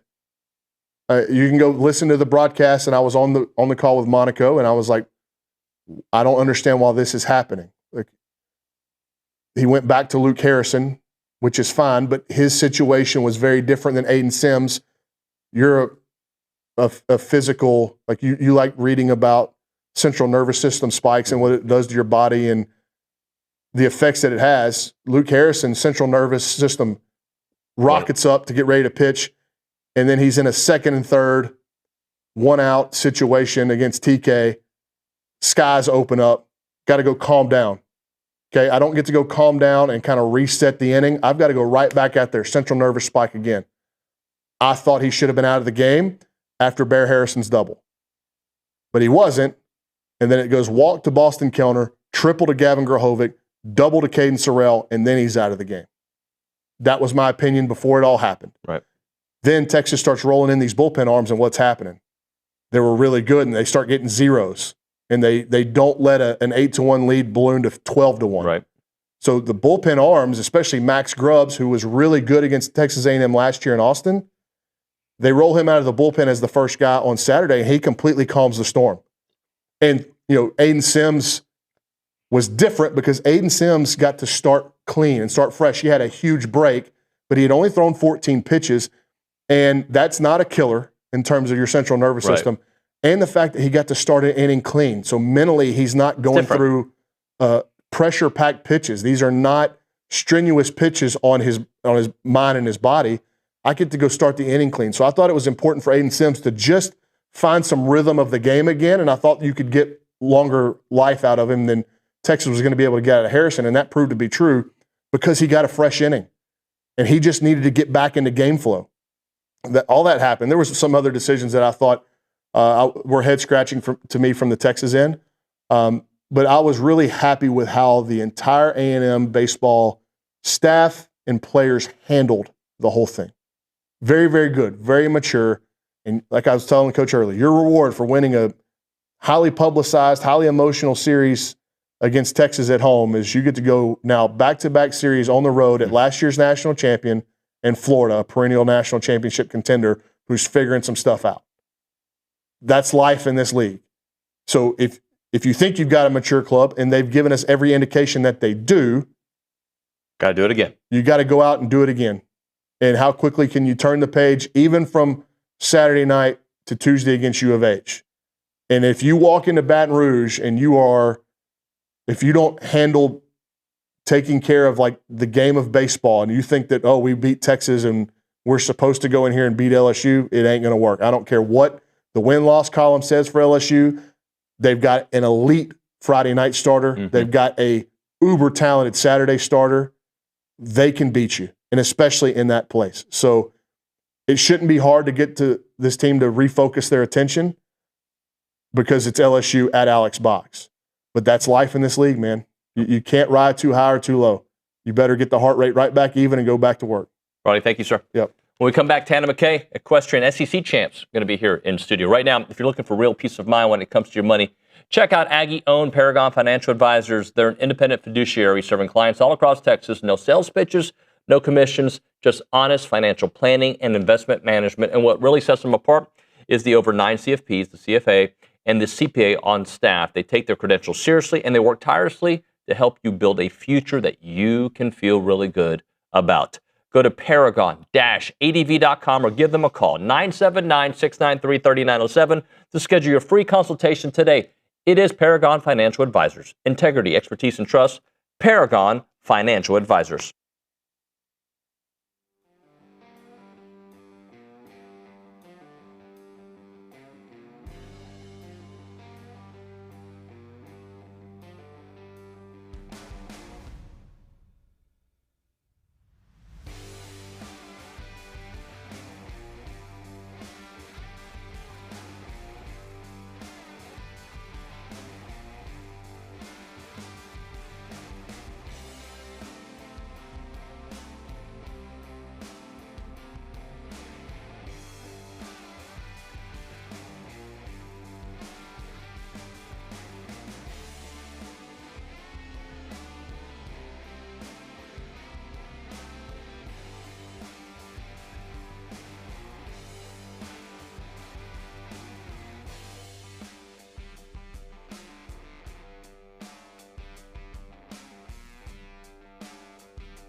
All right, we're back here on TexAgs Live, presented by David Gardner's Jewelers Rollo Insurance Studio. Got equestrian coach Tana McKay here in the studio. Congratulations on a historic season, A&M's first ever SEC championship. They're heading to nationals here very soon. I think you said tomorrow? Tomorrow morning. Tomorrow. So congratulations. How you doing? Thank you. Doing great. So let's talk about this group. I think I read in a press release that you felt that there's something special about this group. Yes. What is special about them? I think any coach will tell you. I mean, you've got to have the talent. So, we do our job in recruiting, but at the end of the day, there's just something more that teams have to have. And in our sport, it's challenging because it's a very individual sport. We have two very separate groups. We've got the jumping seat and the Western, and a lot of times they don't even see each other in practice days. So to have that team unity and that just knowing that their teammates are there, supporting them 100%, sometimes hard to get because we're not all on the field at the same time. But there's just something about this group that's special, and they do a lot of work behind the scenes. They go and do stuff outside of workouts and practice, and when those starters walk in the arena, they know 100% that those girls are behind them, because there's a lot of pressure on those girls that walk in the arena. It's one person walking in there, and there's 45 girls, at the back gate going, "Don't mess up," Right. So it's a lot of pressure. So you told me during the break there's been some ups and downs. Take me through the journey of this season, because to hopefully be peaking at the right time takes some patience. It takes some looking in the mirror at the same time, right? Right. I think we've kind of hovered all season. We've just kind of been there, seed 4, seed 5, and just pretty close. But I think that kept the girls hungry. Like this team has worked. All the teams worked hard, but in the weight room, they've worked the hardest they've ever worked in the weight room. Our strength coach, Nick, has been phenomenal with these girls. And but it's just been right there within reach, but there's been ups and downs, but I think it's kept them working hard. So when we got to Auburn for the SECs, I mean, at the end of the day, they had nothing to lose. They knew they had worked hard. They knew they had put in the hours, and it was just ready to kind of take the test and go. And so I think that took the pressure off of them a little bit, because, we've been in the finals at SECs this was the 5th year in a row we've been in the finals. And so that's always in the back of your mind. Those seniors, I've got a 5th year that's like, we've been here. This is it. Yeah, we've been here. So, but I think they knew they had done their homework, and they were ready to just take the test, and we had nothing to lose, kind of took the pressure off themselves so they could just go ride and do the best that they could. Knowing that you've been knocking on the door for a while, what does this SEC championship mean to you and to this group? And considering it's been since the Big 12 era, winning a conference championship. Yeah. No, it was huge. I mean, the first one ever. And like I said, the 4 years before, we had been in the finals and just been that close. So it's frustrating. So for this group and this cohesive group that we have, for them to win it, for them, not only themselves, but for all the teams in the past that had been that close, knocking on that door, it meant a lot. So it's definitely for all of our alumni and for the current team to do it in the fashion that they did it. And then, it was very intense because it was a tie. We were playing a tough Georgia team, and I didn't surprise me that we came down to a 10-10, and there were some very, very tense minutes, 10, 15 minutes while we waited on the tiebreaker score, because it comes down to little numbers. The raw score, right? The raw score. And so I know in the back they were double checking and triple checking those scores to make sure they were correct. And out of 1,500 points, it was within 5 points. Wow. So it was very intense, but it was a neat moment for them to have, standing there waiting for the announcement, because nobody knew who had won. So yeah, so walk me through that, because I can only imagine, like, you've been knocking on the door of this. You're there, you're right there, and like you're just waiting for it's out of your control at this point. Totally out of our control. One of the neat things is, there's Georgia standing there, we're standing there, and this is a testament to what I'm talking about, this team. They were all standing there. They were huddled together. They were there together, like, as a family. And so they were supporting each other, probably little prayers. And, but just to see, like, I didn't coordinate that. I didn't orchestrate that at all. That was totally organic. them. And just to watch them celebrate together, and to know that they had that moment together as a full team and as a family, it was something that I know they'll treasure. Talk to me about Megan Braun and the campaign she's had. Yeah. So she's been kind of one of those, been in there, not in there. And I mean, she is a phenomenal, beautiful rider. And I just loved that the judges finally recognized her at SECs and MLP both days, and all SEC team. And we expect a lot for her from nationals. That's just great momentum going into nationals. But she deserves it. She had a phenomenal 2 days. And Kate Egan set a new team high of 88.67. Yeah, she's great. She's one of those rah-rah on the jumping seat teams. She keeps everybody going, and she had a phenomenal competition too. Mariah McQueen, perfect 7-0 against SEC opponents. It just clicked. Yeah, it did. And this is her first year starting, so she hadn't, had the experience of being in there as a starter, and she has just bloomed and is one of the best teammates, and is there supporting everybody else. But she's a fierce competitor, and when she walks in that arena, she's ready to get it done. I read this. Logan Thomas becomes the first Aggie to win SEC all freshman honors in both fences and flat. Just talk a little bit about the growth there. That's tough to do because, what we do is not exactly what they do in the industry. So stepping in here and doing what we call catch riding, where they get to practice on this horse that they've randomly drawn for 4 minutes. They never do that, in the industry. So it takes an acclimating time to get used to having the 4 minutes. Maybe it goes well. Maybe there's some things that don't go well. Then coming out and getting ready. Then having 45 girls, in the back gate going, don't mess up. And so that mental pressure is very challenging. So to be able to step in here as a freshman is a testament to her talent. Talk to me about being the 2 seed. And I think you've said before, this team thrives on being underdogs. You're still kind of an underdog as a 2 seed, but it's kind of a different spotlight, right? We talked about that after SECs.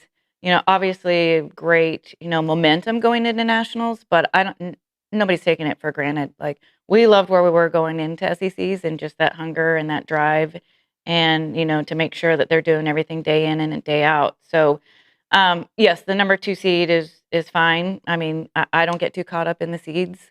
And so really the only thing that matters on Saturday, how it ends up on Saturday at nationals. But, the girls are excited about the win, but they have definitely gone back to work in a short week, So what does a win like that do, though? I mean, it sounds like they've already turned the page, but it's got to do something mentally in a good way, I would assume. I think it's the confidence, and at the end of the day, when you're dealing with a judge sport, it can be challenging, but just a boost of confidence and that, they were finally rewarded for their hard work. Take me through the week. What can we expect? You leave tomorrow. What does the week look like? What do nationals look like? So the neat thing about postseason too is we travel with our horses. So our horses actually left yesterday. So we're taking 15 horses. And so we have our own barn in our own area. And so that part of it is fun because that's what the girls do growing up. So, and our 4-legged teammates are just as much of our family team, as the 2-leggeds are. So, that part is different because we have girls taking care of horses, schooling horses, making sure they're ready. We obviously have those girls that are competing, and they get to work all week long together. So we'll leave tomorrow morning. The first couple of days are just a practice day, mostly for the horses to get into a new place where they've never been before.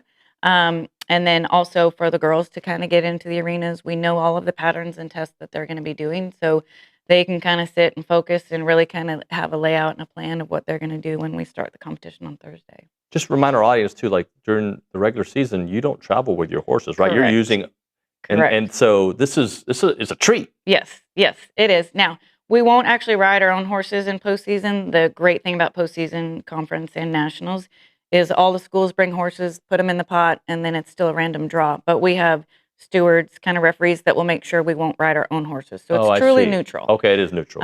Yes, so that's the great thing about it. But yes, during the season, the host team is providing all of the horses, all of the equipment, and so the visiting team is riding the home team's equipment. To even that out at the SEC, we always play the SEC schools twice, so once home and once away, to try to even out that level playing field. But winning on the road for a regular season is very challenging. Yeah, thank you so much for coming in. Appreciate you. Good luck. Let's get a national championship. All right, we'll hit a break. We'll come back with a short final segment of the 9 o'clock hour, then Billy Liucci for the 10 o'clock. You're listening to the TexAgs Live, presented by David Gardner's Jewelers.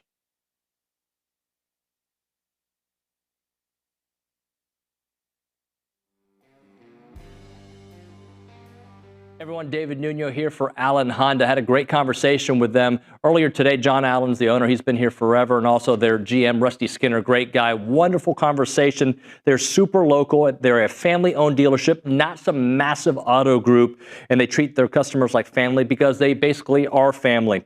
They're Aggie alums. They love Aggie sports, and they've been serving the Brazos Valley with integrity, with passion, and commitment to excellence for over 50 years, which is very rare, by the way, for the independents because people trust them.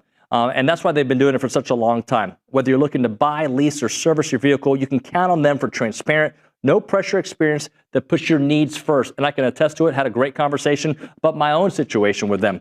Their knowledgeable sales team will help you find the perfect Honda to fit your lifestyle, from fuel-efficient sedans to versatile SUVs. Leasing options are flexible and affordable, making it easy to drive the latest models with confidence. And when it comes to service, their certified technicians only use genuine Honda parts to keep your vehicle running at its best, whether it's routine maintenance for major repairs or whatever it may be. And we know that trust isn't given, it is earned, and that's why generations of local drivers right here in the Brazos Valley and Bryan College Station keep coming back to Allen Honda. As part of the community with Aggie spirit in their hearts, they are here to make everyone's visit wonderful. So visit their showroom or their service lane and find friendly, efficient, and memorable situations when you go to Allen Honda. Come see why so many College Station and Bryan drivers choose Allen Honda for their automotive needs, and remember, gig 'em.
As a reminder, the final segment of the program is brought to you by Double Days.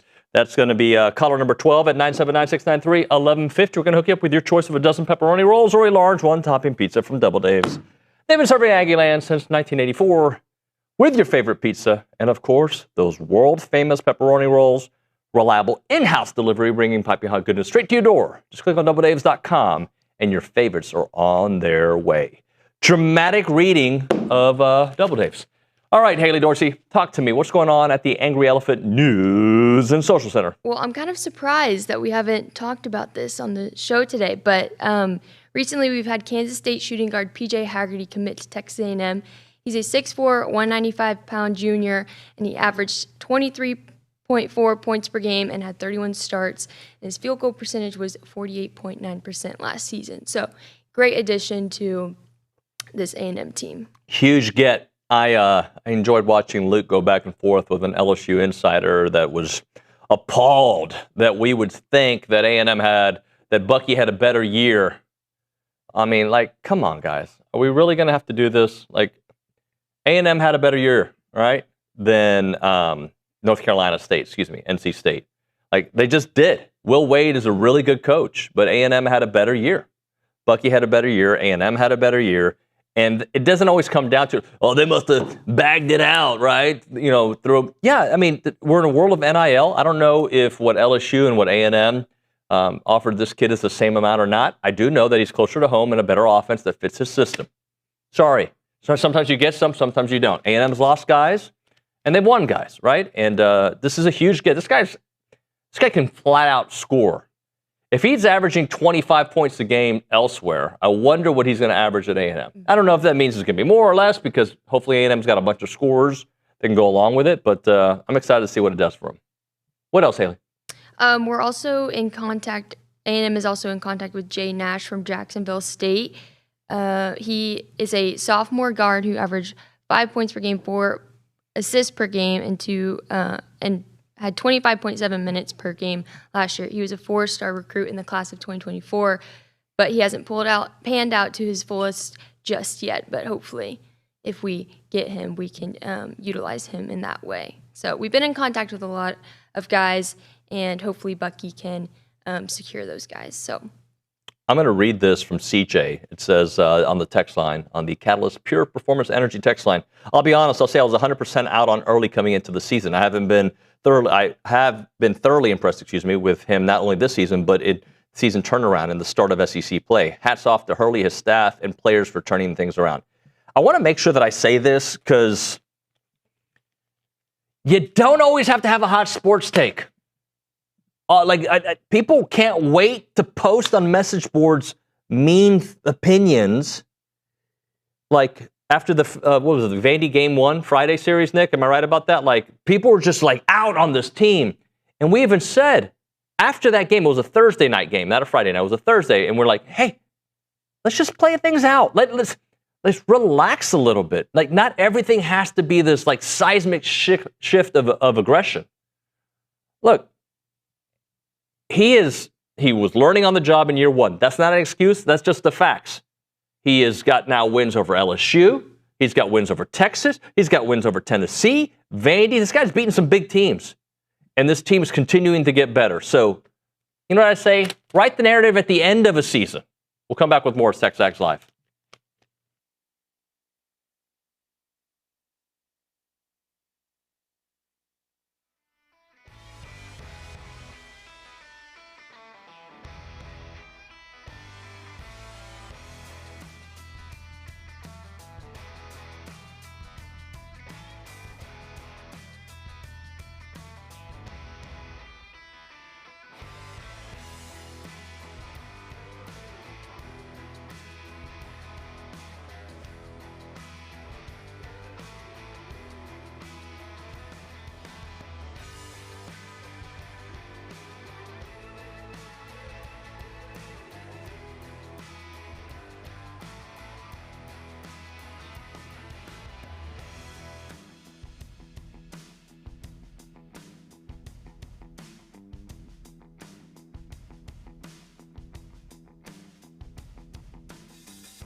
We are back. It is TexAgs Live.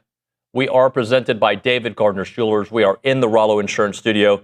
Billy Liucci is on his way in. He should be here in about 4 to 5 minutes. I say 6. I say 5. Nick, you have an opinion on this. You're allowed to say it. Well, I'm arguing with Kayla back here because she just thought that was Van Halen, and that was 1,000% not Van Halen. I think it was Kiss, but I wasn't I'm sure, listening. I didn't hear a thing. I'm sure they'll let us know who that was, but I know for a fact it was not Van Halen. I wasn't listening. Sorry to air her out on air, but way to go. Hey, so we're going to talk baseball this segment. We're going to talk some football a little bit after that, and I'm sure we'll work our way back to baseball again with Billy. But yes, it was Kiss, by the way. I just saw the text go through. I told her. Don't worry. I already let her know. Thank you, Nick. So, did it make a statement for you this weekend? Did this victory over Texas? But let me tell you, and I shouldn't even say but, let me tell you, I needed that series, Haley Dorsey. I needed that series. I think this fan base needed that series because I don't like the mean streets of Twitter. I don't like it. Okay? People's worst come out. You know what I like? What do you like? I like real people. I do too. I was at Ellis. I was at Bluebell, right? So 97% of people that I interacted with were Aggies, right? There was a few Longhorns I interacted with. Everybody was nice. Not one person was mean. Not one, were they yelling mean things to players and Schloss? Of course, that's just baseball. I'm sure when Coach Earley coaches in Baton Rouge this weekend, he'll probably hear a thing or two that is not polite. But everybody was nice. Why did I sound like Trump there? Did I? There's a little Trump in there? A little bit. Everybody was super nice. Nobody was mean. But I think this fan base needed it for multiple reasons because the facts are A&M had not, the big three sports had not done their job. Football's lost a couple to Texas. I want to talk about in this series, in this rivalry. Football lost to Texas twice. Basketball's been pretty even. So we needed one, right? Like we needed. Now we need much more. Please don't get me wrong when Longhorns hear this and they're going to be like, this is your Super Bowl. No. For this weekend, it mattered. Yeah. It mattered a lot. But if you follow that up with a bad performance in LSU, it was still a great weekend, but it doesn't feel the same. Everything to me is based on, now you're hoping to stack on some more series wins. Now you have a legitimate case to host a regional. None of that matters if you lose a bunch of series. Like, look, last year they beat LSU when LSU won the national championship. But towards the end of the season, they got swept by the worst team in the conference in Missouri. Mm-hmm. So when I say this, for anybody who clips it and takes, this and that, like, I am very satisfied for what happened for a singular weekend. I love it for those who try to talk trash, that I have that, right? But it only means something about that. The bigger thing is what happens the rest of the way. How do they finish out an SEC play? How do they do? Do they get to host a regional? Do they get to go to a super regional? Do they get to host a super regional? Now, as a top 10 team, at the midway point, you feel really good about where this team can go. Hello, there's a couple series still left. There's a lot of series left. Any series in the SEC is going to be hard. But you've got, you get freaking Texas at home, followed by LSU on the road. And I know they've struggled. It's still freaking LSU. And then you go to Gainesville, right? Like, it ain't easy, guys. It's just not. And I know that LSU isn't ranked right now. That is a ranked team anytime you play them at LSU. You got Auburn, who I know isn't as, I think Auburn is good. I know they had a couple struggles. You still got to go to Ole Miss. Like, the schedule is not letting up at all. It's Mississippi State towards the end of the season. But what it does is just opens up the door to a lot more opportunities, a lot more great talking points. And as I said at the top of the show, Friday's game to me set the tone for the weekend. I hope this Texas series sets the tone for the rest of the season. There's going to be some hiccups down the road. It might be this weekend in Baton Rouge, right? You go down I-10 and things don't go well. Hopefully it goes great. But I think now the conversation changes of this is A&M at their best, right? Or I wouldn't even say at their best, because Friday they won a game, chess piece game, right? they won at Schloss's style of winning, like getting on base. It's A&M style too, because Michael Earley was the freaking hitting coach, but getting on base as much as possible, right? But they won a game where I think offensively they scored 9 runs without having an offensive onslaught. And then they have an offensive onslaught on the very next day. What was that look for?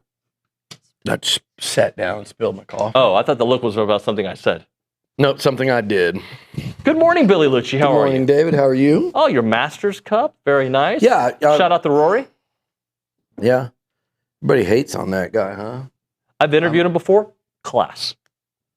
I don't keep it up enough to know all the whys, but I've seen a couple things on Twitter. I'm kind of like, I mean, I appreciate greatness. You win that tournament back to back.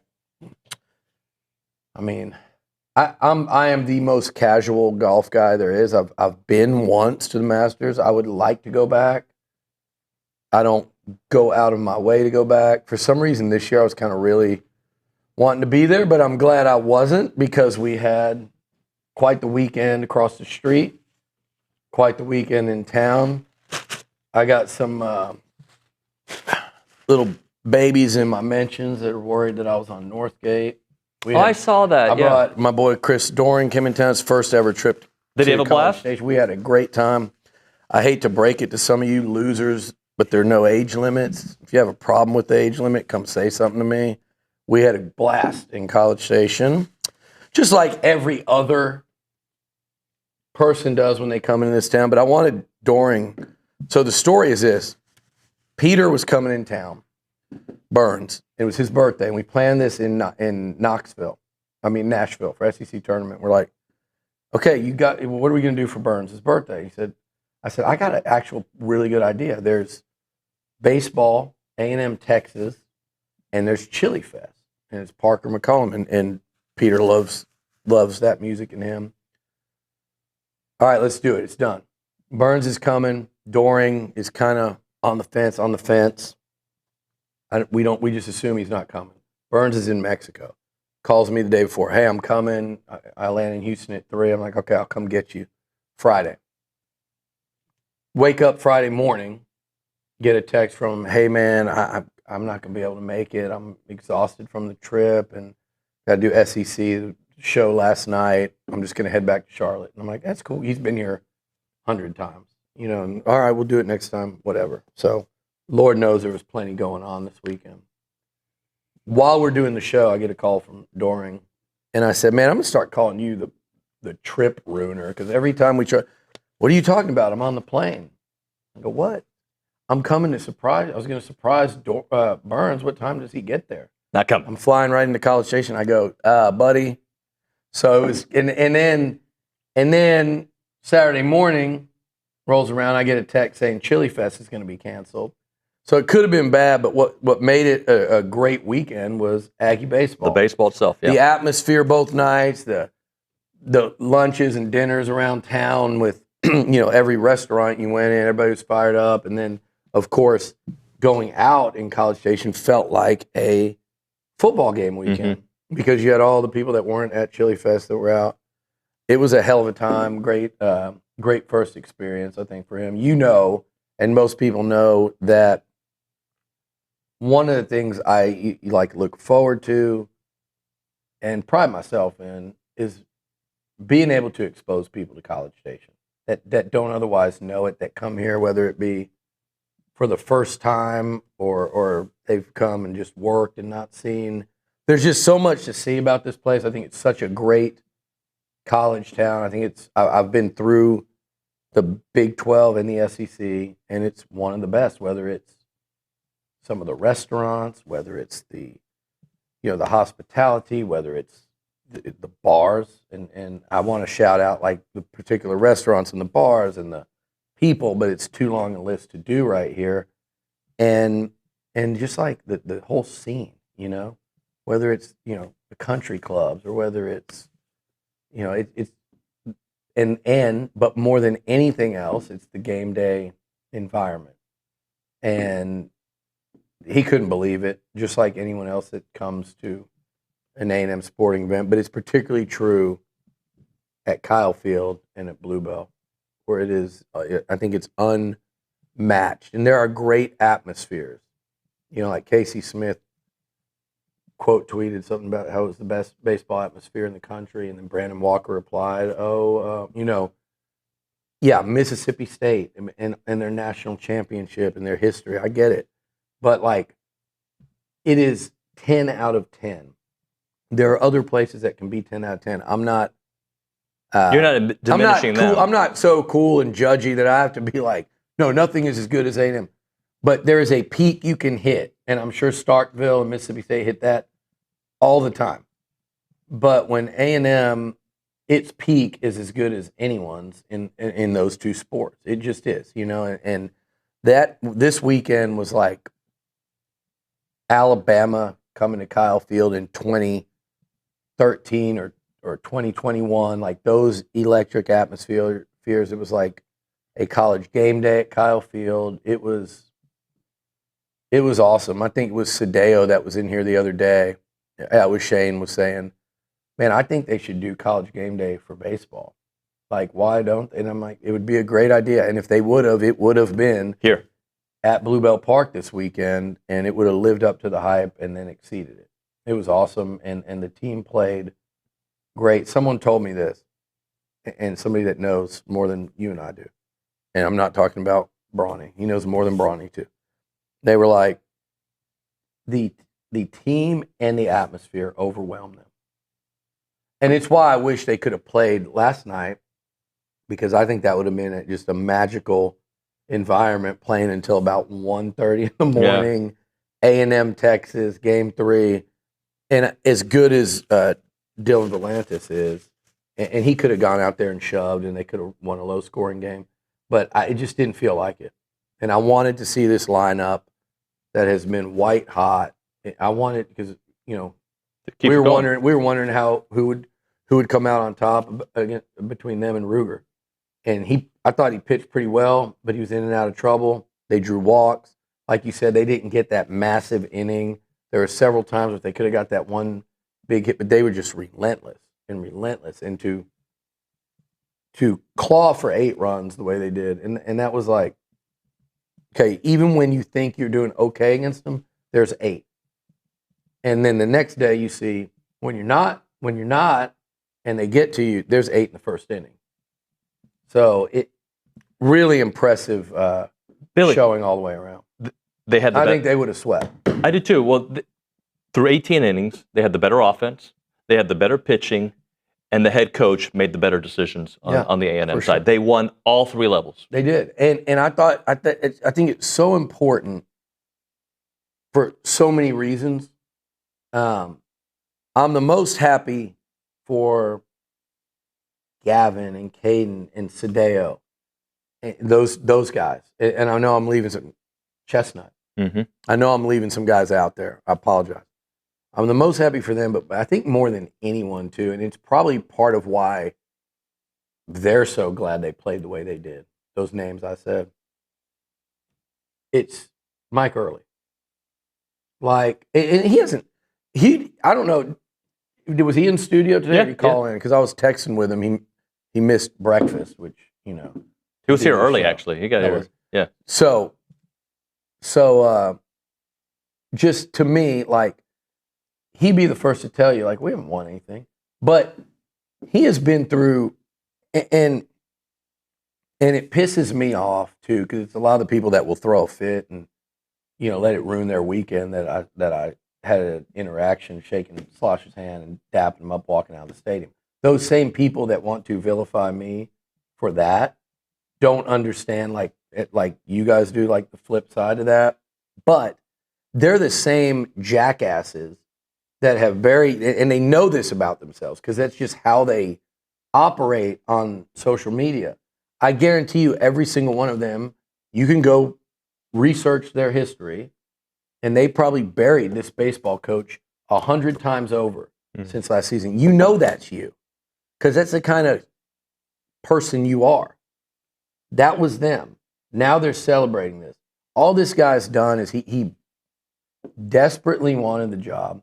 He did everything he could to get it. He risked being jobless. Yep. That's one thing people don't realize. Like, had that gone sideways, he had a job in Austin. He's a young coach with a premier job, as he's going to be a hitting coach in the SEC, at a blue blood baseball program. And he put that at risk, whether people realize it or not, because there could have been a world where your current boss goes, hey, you try to do that, you're not working here. But he wanted it that badly, and he believed that he could win here, and he believed that he was the guy for the job. And man, last year, there's no question that was like on the brink. Credit Trev Alberts sticking with it. Credit Early for not getting discouraged. And again, they're not there. They'll be the first ones to tell you. I mean, they're 9-5 in the SEC, and that's great. But just in that moment, in that weekend, and there's been some really nice wins from A&M baseball. By wins, I mean series under Mike Earley, right? We've documented that. But this was special. And after what they went through last year down there and getting swept in 3-1 run games, and then missing the tournament, for them to come back, and this was the opposite of that Missouri series, where they came out and there was nothing that went. Not to say there wasn't adversity. I went from one where I was sitting up top to the bottom, so I went from one of the suites to the other, and while I was coming from up there down there were 2 home runs hit. Yeah. I'm like, I see one, I go, wait, what? And then by the time we get and pop back up to see again, I see another one going out of the yard. I'm like, am I seeing a replay in like real life? But there was adversity, but they just from wire, they did everything went right for them. It was a collective team effort, like you said. It was pitching, it was hitting, it was coaching. It was they were the better team, and they're playing as well now as I'd say anyone in the SEC. Yeah. Georgia just lost 2 out of 3 to Florida. They're playing as well as anyone in the SEC. They're going to make a big. I don't know if the rankings have come. They're top 10. They're number 10, and deservedly so. And now they're threatening like super regional hosts. These things are getting ahead of yourself, but man, they took a huge step towards hosting. They're in that conversation now. Yeah. It's legitimate. And when you look at the teams they play, now let's give Texas some credit here. Texas might be the best team they play the rest of the way. I think Georgia's the best team. I think they've already played them. Now they played Texas. I know Mississippi State's really good. I know that winning in Baton Rouge or Gainesville are brutally tough, and Florida's starting to play a lot better. I get all that. Ole Miss just swept LSU. That's the toughest place to play, as tough as there is. My point, though, is I don't know if they're going to play a better team than Texas. It might be Mississippi State. That's it the rest of the way. And they get Auburn and State at home. It sets up nicely. You're not going to win them all. We all know that. Everybody follows this sport in this league knows that. But they have positioned themselves very nicely to host a regional. And now all of a sudden, a top 8 seed is in play. And they got to continue to get better, right? They got to continue to make strides on the mound. And they did that this weekend, though. They did. There was major strides on Sadeo, Lions, man. Yeah. I mean, and obviously moving Sims to Saturday, we love that it paid off, but then you realize that there was no Sunday game. Thank goodness it worked out great. They did. Yeah. So anyway, that was just a fun week, and the fans were incredible. Like, if you were at that ballpark at any point this weekend, you deserve, like, you are a part of it. You are. And that's college sports. That's what makes it so great. But there's certain times when you kind of know that you're a part of it, and every fan in that building. And by the way, it was classy. I didn't hear of any fights. I didn't see anything that made me go, oh, come on, Aggies, like, right. But they went right up to the edge, and they gave that head coach hell. They gave those players hell. They made it a rough environment. You could see they it. Booed. I was so happy that not a hiss. That A&M booed.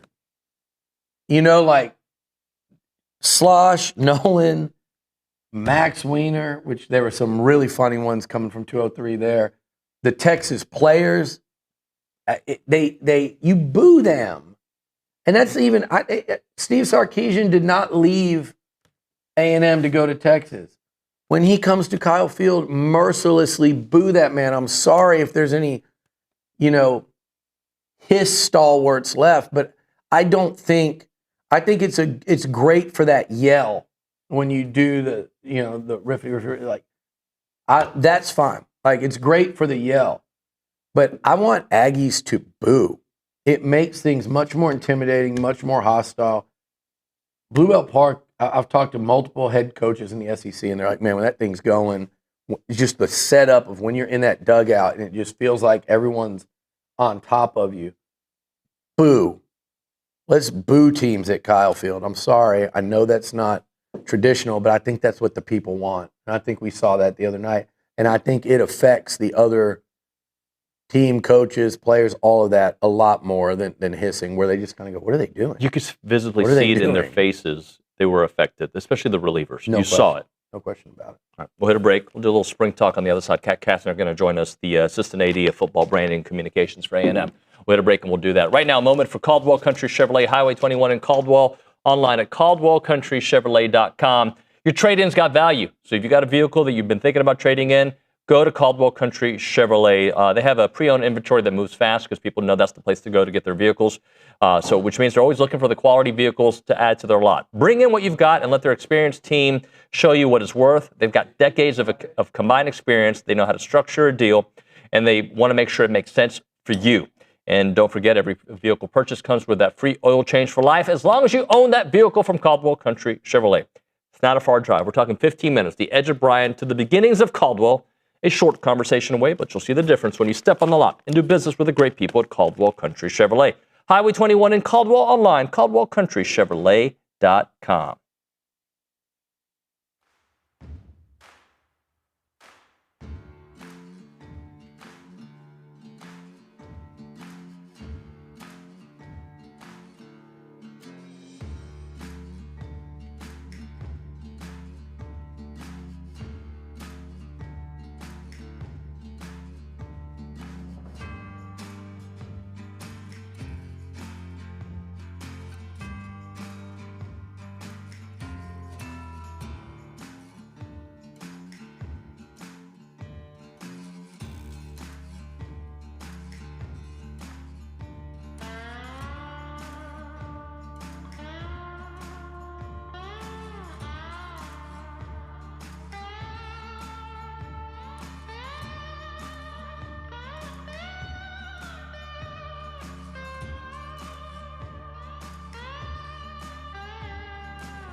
And we're back. TexAgs Live, presented by David Gardner's Jewelers, Rollo Insurance. Studio Kat Kastner joining us, Assistant AD of Football and Branding and Communications. Kat, what's up? Hi, good to see you. Good to see you. You walked in, you're usually behind the scenes, but we got a big weekend coming up, a lot of stuff. Huge. Yes, a lot of stuff. The rain is trending up and down every other day, so just putting out some good vibes. Hopefully we get some good weather. Yeah, absolutely. Kat, how nervous are you to be on set and in front of the camera instead of behind the scenes? I am very much a behind the scenes person, so being in front of the camera makes me a little uneasy, but you guys make me feel comfortable. So. Well, and also you're serious about the promotion of this thing. It's a big deal. A lot of schools are trying to trend to, they've got their out now, right? Yep. They've got an out for spring games. It used to be such a big deal, and Coach Elko just really values the importance of having it for really more so than anything else, the players and the fans. So take us through that thought process. Absolutely. It's something that's really important for Coach Elko. I think it's a chance for the fans to kind of see, hey, this is your team next year. These are the guys that are going to be impact players. These are the guys that you're going to be rooting for. So we wanted to kind of, at least this year, and it'll continue to evolve over the next couple of years, but this year we've got a lot of different things, fan giveaways. We have our normal Legends game, which is in the 7th year of existence. Yep. We've got a concert. We're pairing up with the city of Bryan and College Station to kind of do a concert at Aggie Park. And we can, get into actual logistics, but normal stuff. We've got concessions. We've got 60% off some select items. Retail store will be open, so lots of good stuff going on. Well, and tell me a little bit about this post-game VIP meet and greet, VIP experience with current football players, photos and autographs, and then there's a list of guys. It's kind of a who's who of the team, including guys like Marcel, Mario Craver. You got a nice list of the some of the newcomers in there as well, some of the new faces through the portal. So. Yeah. I really personally think this is cool if you're a fan. I would come for this if I was not covering the team. So have you heard about our Aggie Football Club? Yes. So that's a new initiative we just started a few weeks ago. And it's just a chance for fans to kind of get a different experience than just trying to getting the players after the game. So it's purposeful. We try to really pair our players with the fans, and this is a great opportunity to do that. It's autographs, it's photos. There's a lot of other things that'll happen around it, but it's just a chance for you to connect with, like you mentioned, Mario Craver, DJ Hicks, Marcel Reed, and others, and some of the new guys, like you said, Wilkin Formby, Tyree Adams. So yeah. And by the way, I think that's a big reason to come to this game is to meet these guys. Well, just to. If you're just going to sit in the stands and come and go home just to watch your new team play, because it's 2026, not just Texas A&M, but everywhere. You've got so much turnover now in college football. You are going to be watching a different football team. You're going to be watching players you haven't seen or that you saw at other places. So I think that part's cool. I want to talk to you. And tell me if I think we talked about this, and the process of drafting, how are they putting together the team? Yeah, it's funny you ask because we were actually just discussing that today. What is our content plan for those that follow the football account? I kind of help organize our staff, and I think we do a really good job of pushing that stuff out there. So we were trying to come up with some cool ideas to promote that. But tomorrow they will draft in Coach Elko's office, and we'll give some teasers out tomorrow. That'll so just fun. Shout out to there, and then Wednesday we'll put out the full team list. But it's just fun. It's the select players. I think it's probably be about 4 to 5 guys choosing the teams and breaking them up. And then from there, it just starts to be a battle the rest of the week. We've got practice tomorrow, Wednesday, Thursday, Friday. Maybe not Wednesday. So Thursday, Friday, and then obviously the game on Saturday. But it starts, once the teams are solidified, it starts to become a competition. As you would imagine, student athletes are competitive in everything. So. Kat, talk to us about the Legends meet and greet as well, and the game itself. There's some big names that we'll all recognize. Yeah, thanks for bringing that up, because it's something that we really, the biggest thing with Coach Elko is bringing our alumni back. This is now in its 7th year, but we really wanted to take another step in terms of highlighting them and making them feel special when they are back. So we've paired with the Letterman's Association to do a pregame Legends meet and greet. So it's kind of like the post game one with the current players. This one will start at about 11:30, and that'll be in the Ford Hall of Champions. And if you go to AggieMemberships.com, www.AggieMemberships.com, there's some additional information about how you can reserve a ticket. I've told you this privately. I want to say it publicly. The guys that Coach Elko has brought in, there's like so polite, so early to interview. It's a great group. And I know you have a role in helping how they speak to the media and stuff. You just got a great group over there.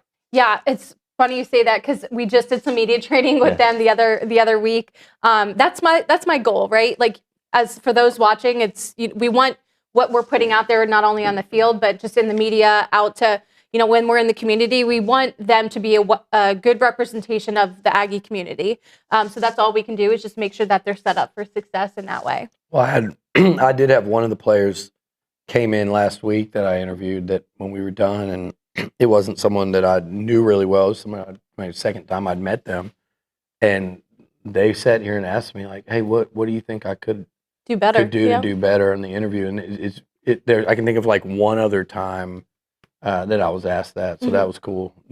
Cool to have them be that, cognizant and conscious of what they were putting out there. Absolutely. And to go off of your point earlier with getting to know some of the transfers, like this is also an opportunity for fans to see the freshmen as well. Like I'm not going to drop, but I've been out at every practice. You guys have been out at a few practices.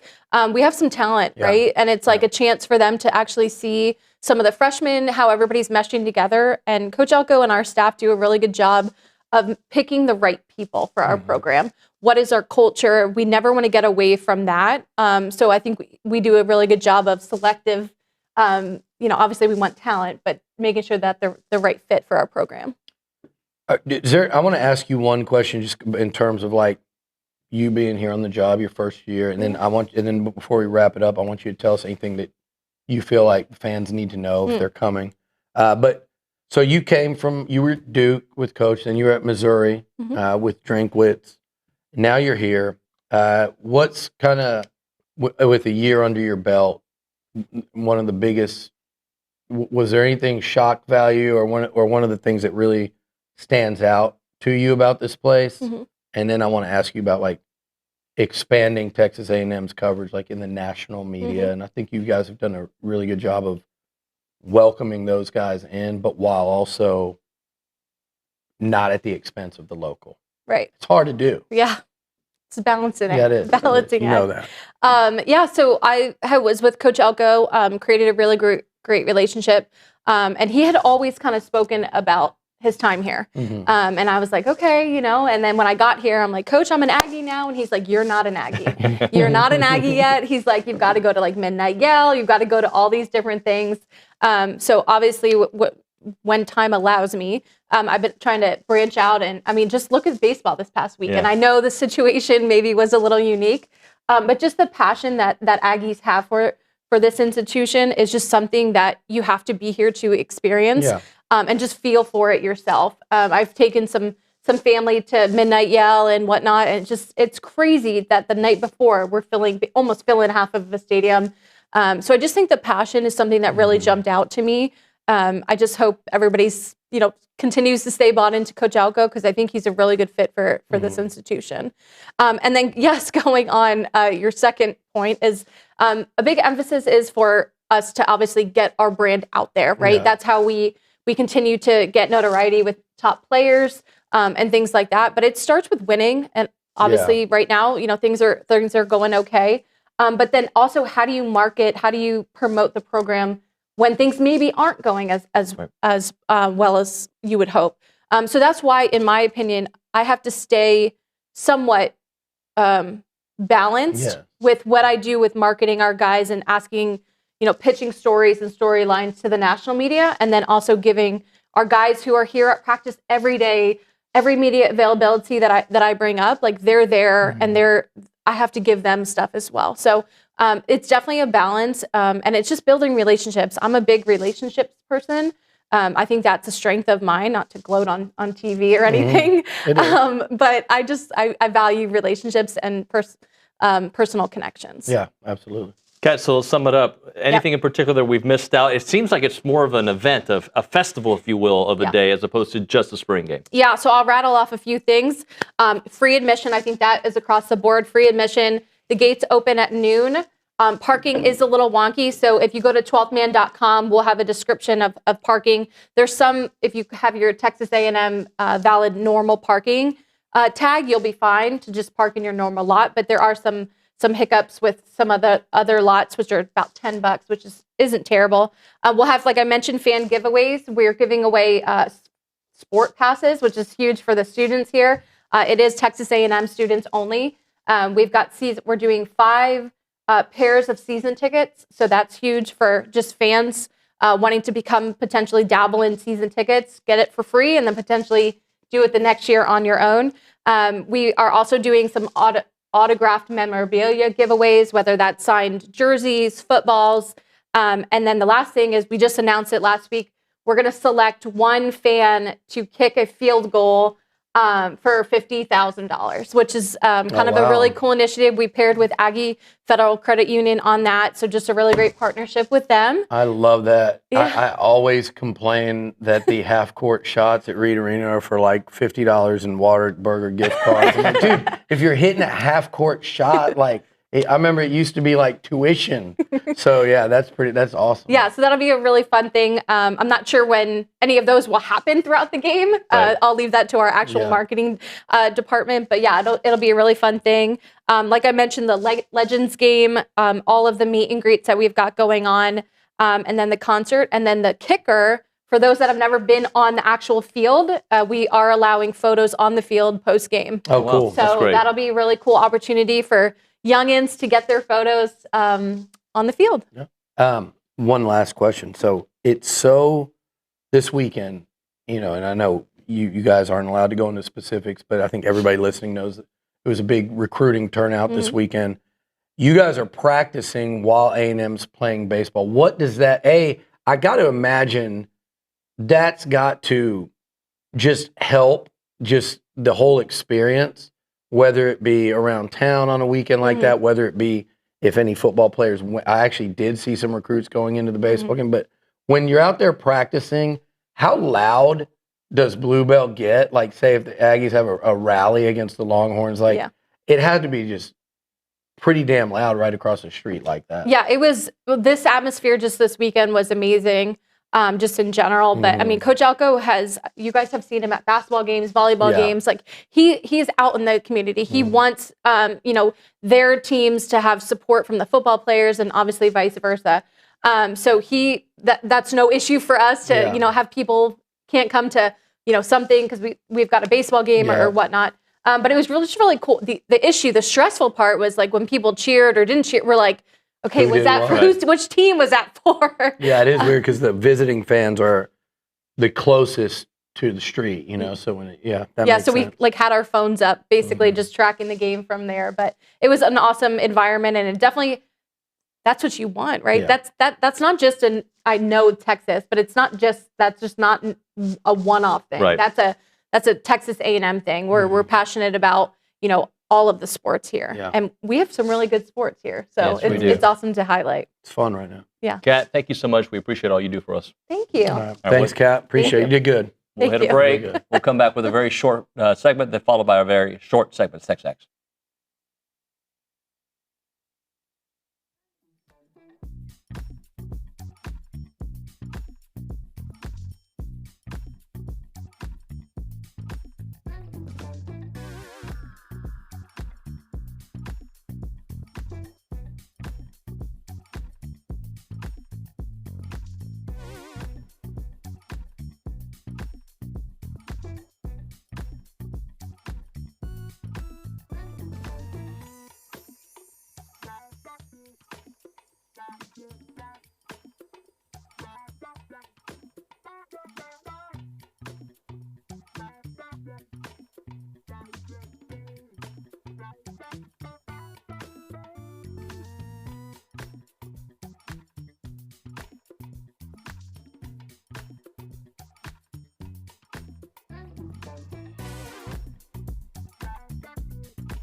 It's already time to hit a break.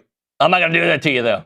I am going to give you a live spot, though. Just deal with it. Established in 1913, we're talking about our friends at Guarantee Bank and Trust. They have over a century of experience serving Texans as one of the most respected community banks. They are awesome. You need to meet their team. If you value a relationship with your banker, with everyone that you come into contact with at a bank, you got to go to Guarantee Bank and Trust. They're awesome. They've got good people that work there, and they're loyal to the community, and they're loyal to you. Brandon's there, Jared's there. They got a whole crew. They'll take great care of you. But they got 3 great locations in the Bryan College Station area, but you can find them all over Texas. I know off of 75, there's one in Dallas. They're all over the place. They got, Houston, Dallas, you name it, East Texas, all around Central Texas. They're going to take great care of you. They make local decisions with people who impact you because they're around town. You'll see them all over the place. They grow stronger for their community. They support financial education, home ownership, local business, you name it. They are known for their exceptional relationship-focused banking. You're going to love what they do. By the way, they're a place to go and learn about your future when it comes to your finances and just make sure that you understand what is going on with your account. Check out the website, gnty.com, gnty.com. That is Guarantee Bank and Trust, a division of Glacier Bank, member FDIC, equal housing lender. So this text came in from Steve. Steve, did you hear the Longhorn fans complaining about the bubbles at Bluebell, saying the bubbles should be banned? They were confusing the players on the field. I did not hear that. I did not see that. If that's the thing, that's embarrassing for them, not for us. In fact, I don't know what the rules are. I don't know if we can do this, but if we can now take our bubbles on the road, I think we should. I'll ask Nick, are there rules against that, Nick? Can we take the bubbles on the road?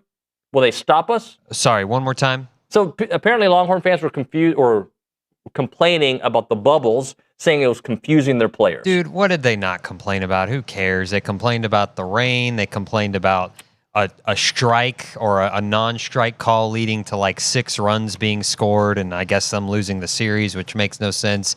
Who cares? They're just coping. Sorry that you guys don't have a relationship with Mother Nature. My bad. I don't know what to do about it, guys. I apologize.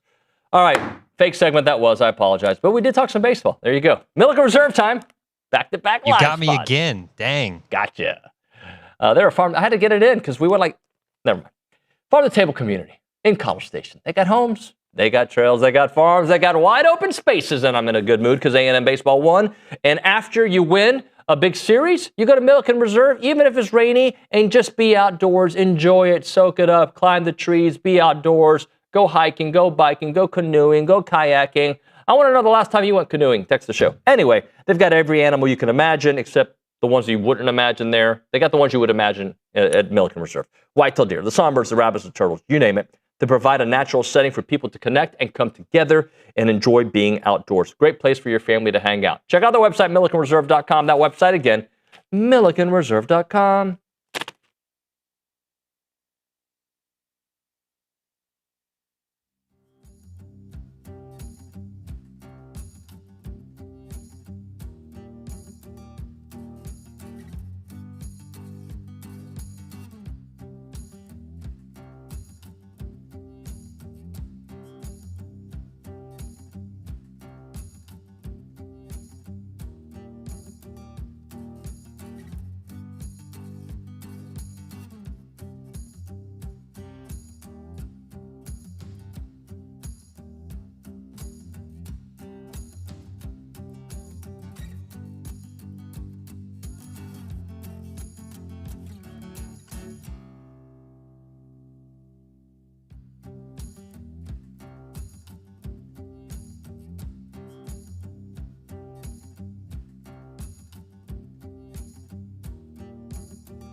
Final segment of the program, but guess what?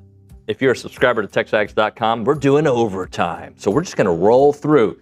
If you're listening on The Zone or KBTX, we hope you stay watching whatever, or listening to whatever comes next. I know Louis coming up next on The Zone, so make sure you keep it there. But if you need some more content, become a premium subscriber, and we're going to continue going live on TexAgs Overtime. So, Billy, we got some football we need to get into beyond that, but I did want to bring up P.J. Haggerty signing and almost 25 points a game. What a big pickup for Bucky and company. What did he do last year? 23.4 points a game, 5.5 rebounds, 3.8 assists, 48% from the field, 35% from the three, 70% from the line. Big time get for Bucky and his team. Yeah, no, elite scorer. Like a walking bucket. Something we talked about a lot this year. We're like, A&M played teams that had that guy in the SEC and in the NCAA tournament, particularly with Houston. And at times you were, who is that guy for A&M? In certain games, it was certain people, but just game in, game out. There's one thing is that PJ Haggerty is going to get his shot and he's going to put the ball in the basket and score points and produce. He's done it at Tulsa. He did it at Memphis. He did it, and he did it at Kansas State this past year. And if you look, he's kind of even gone up at each stop. Yeah. And TCU really didn't count. That was a blip. It was like 6 games. But Tulsa leveled up to Memphis. Points went up. Leveled up to Big 12 in Kansas State. Points went up. He is an elite scorer. He's an electric ball player. And I know LSU fans are chalking that one up. Yeah. That was a rare, because we kind of knew what was going on with that and going, it's weird reading everything that's being said from the LSU side because that's being fed to them by Will Wade and the LSU staff. So that meant they felt that good about it, but it was contradicting kind of some of what you're hearing over here. And it's like, man, it's wild the amount of confidence coming out of Baton Rouge and even towards some of the national people. So what a coup for Bucky and his staff, and what a freaking way to set off the portal for them and this portal chase. And I know Luke's been covering it. They've had guys in already. They're going to have it's going to be a really impressive list of people they get to campus. And I don't know what is said and when, but they've got real momentum right now going on in the portal. And I think, look, we're at a point, and I wanted to say this last week, in college basketball where when you lose a guy like Ruben Dominguez, and fans like watching him play, and you lose a guy like Pop, who was coming on, I think, towards the end of the year, and certain other guys that go portal, right? And you go, damn. Remember, every player that you lose or keep, there's this like price range. So like there's Zach Clemens who stayed, there's Ruben who left, and Pop who left. There is like, I'm telling you, they can always go out and find more money. Every guy you've got in every sport, because there's not 300 other teams in basketball that could pay, but there's 60, 75. In basketball, there might be 70. In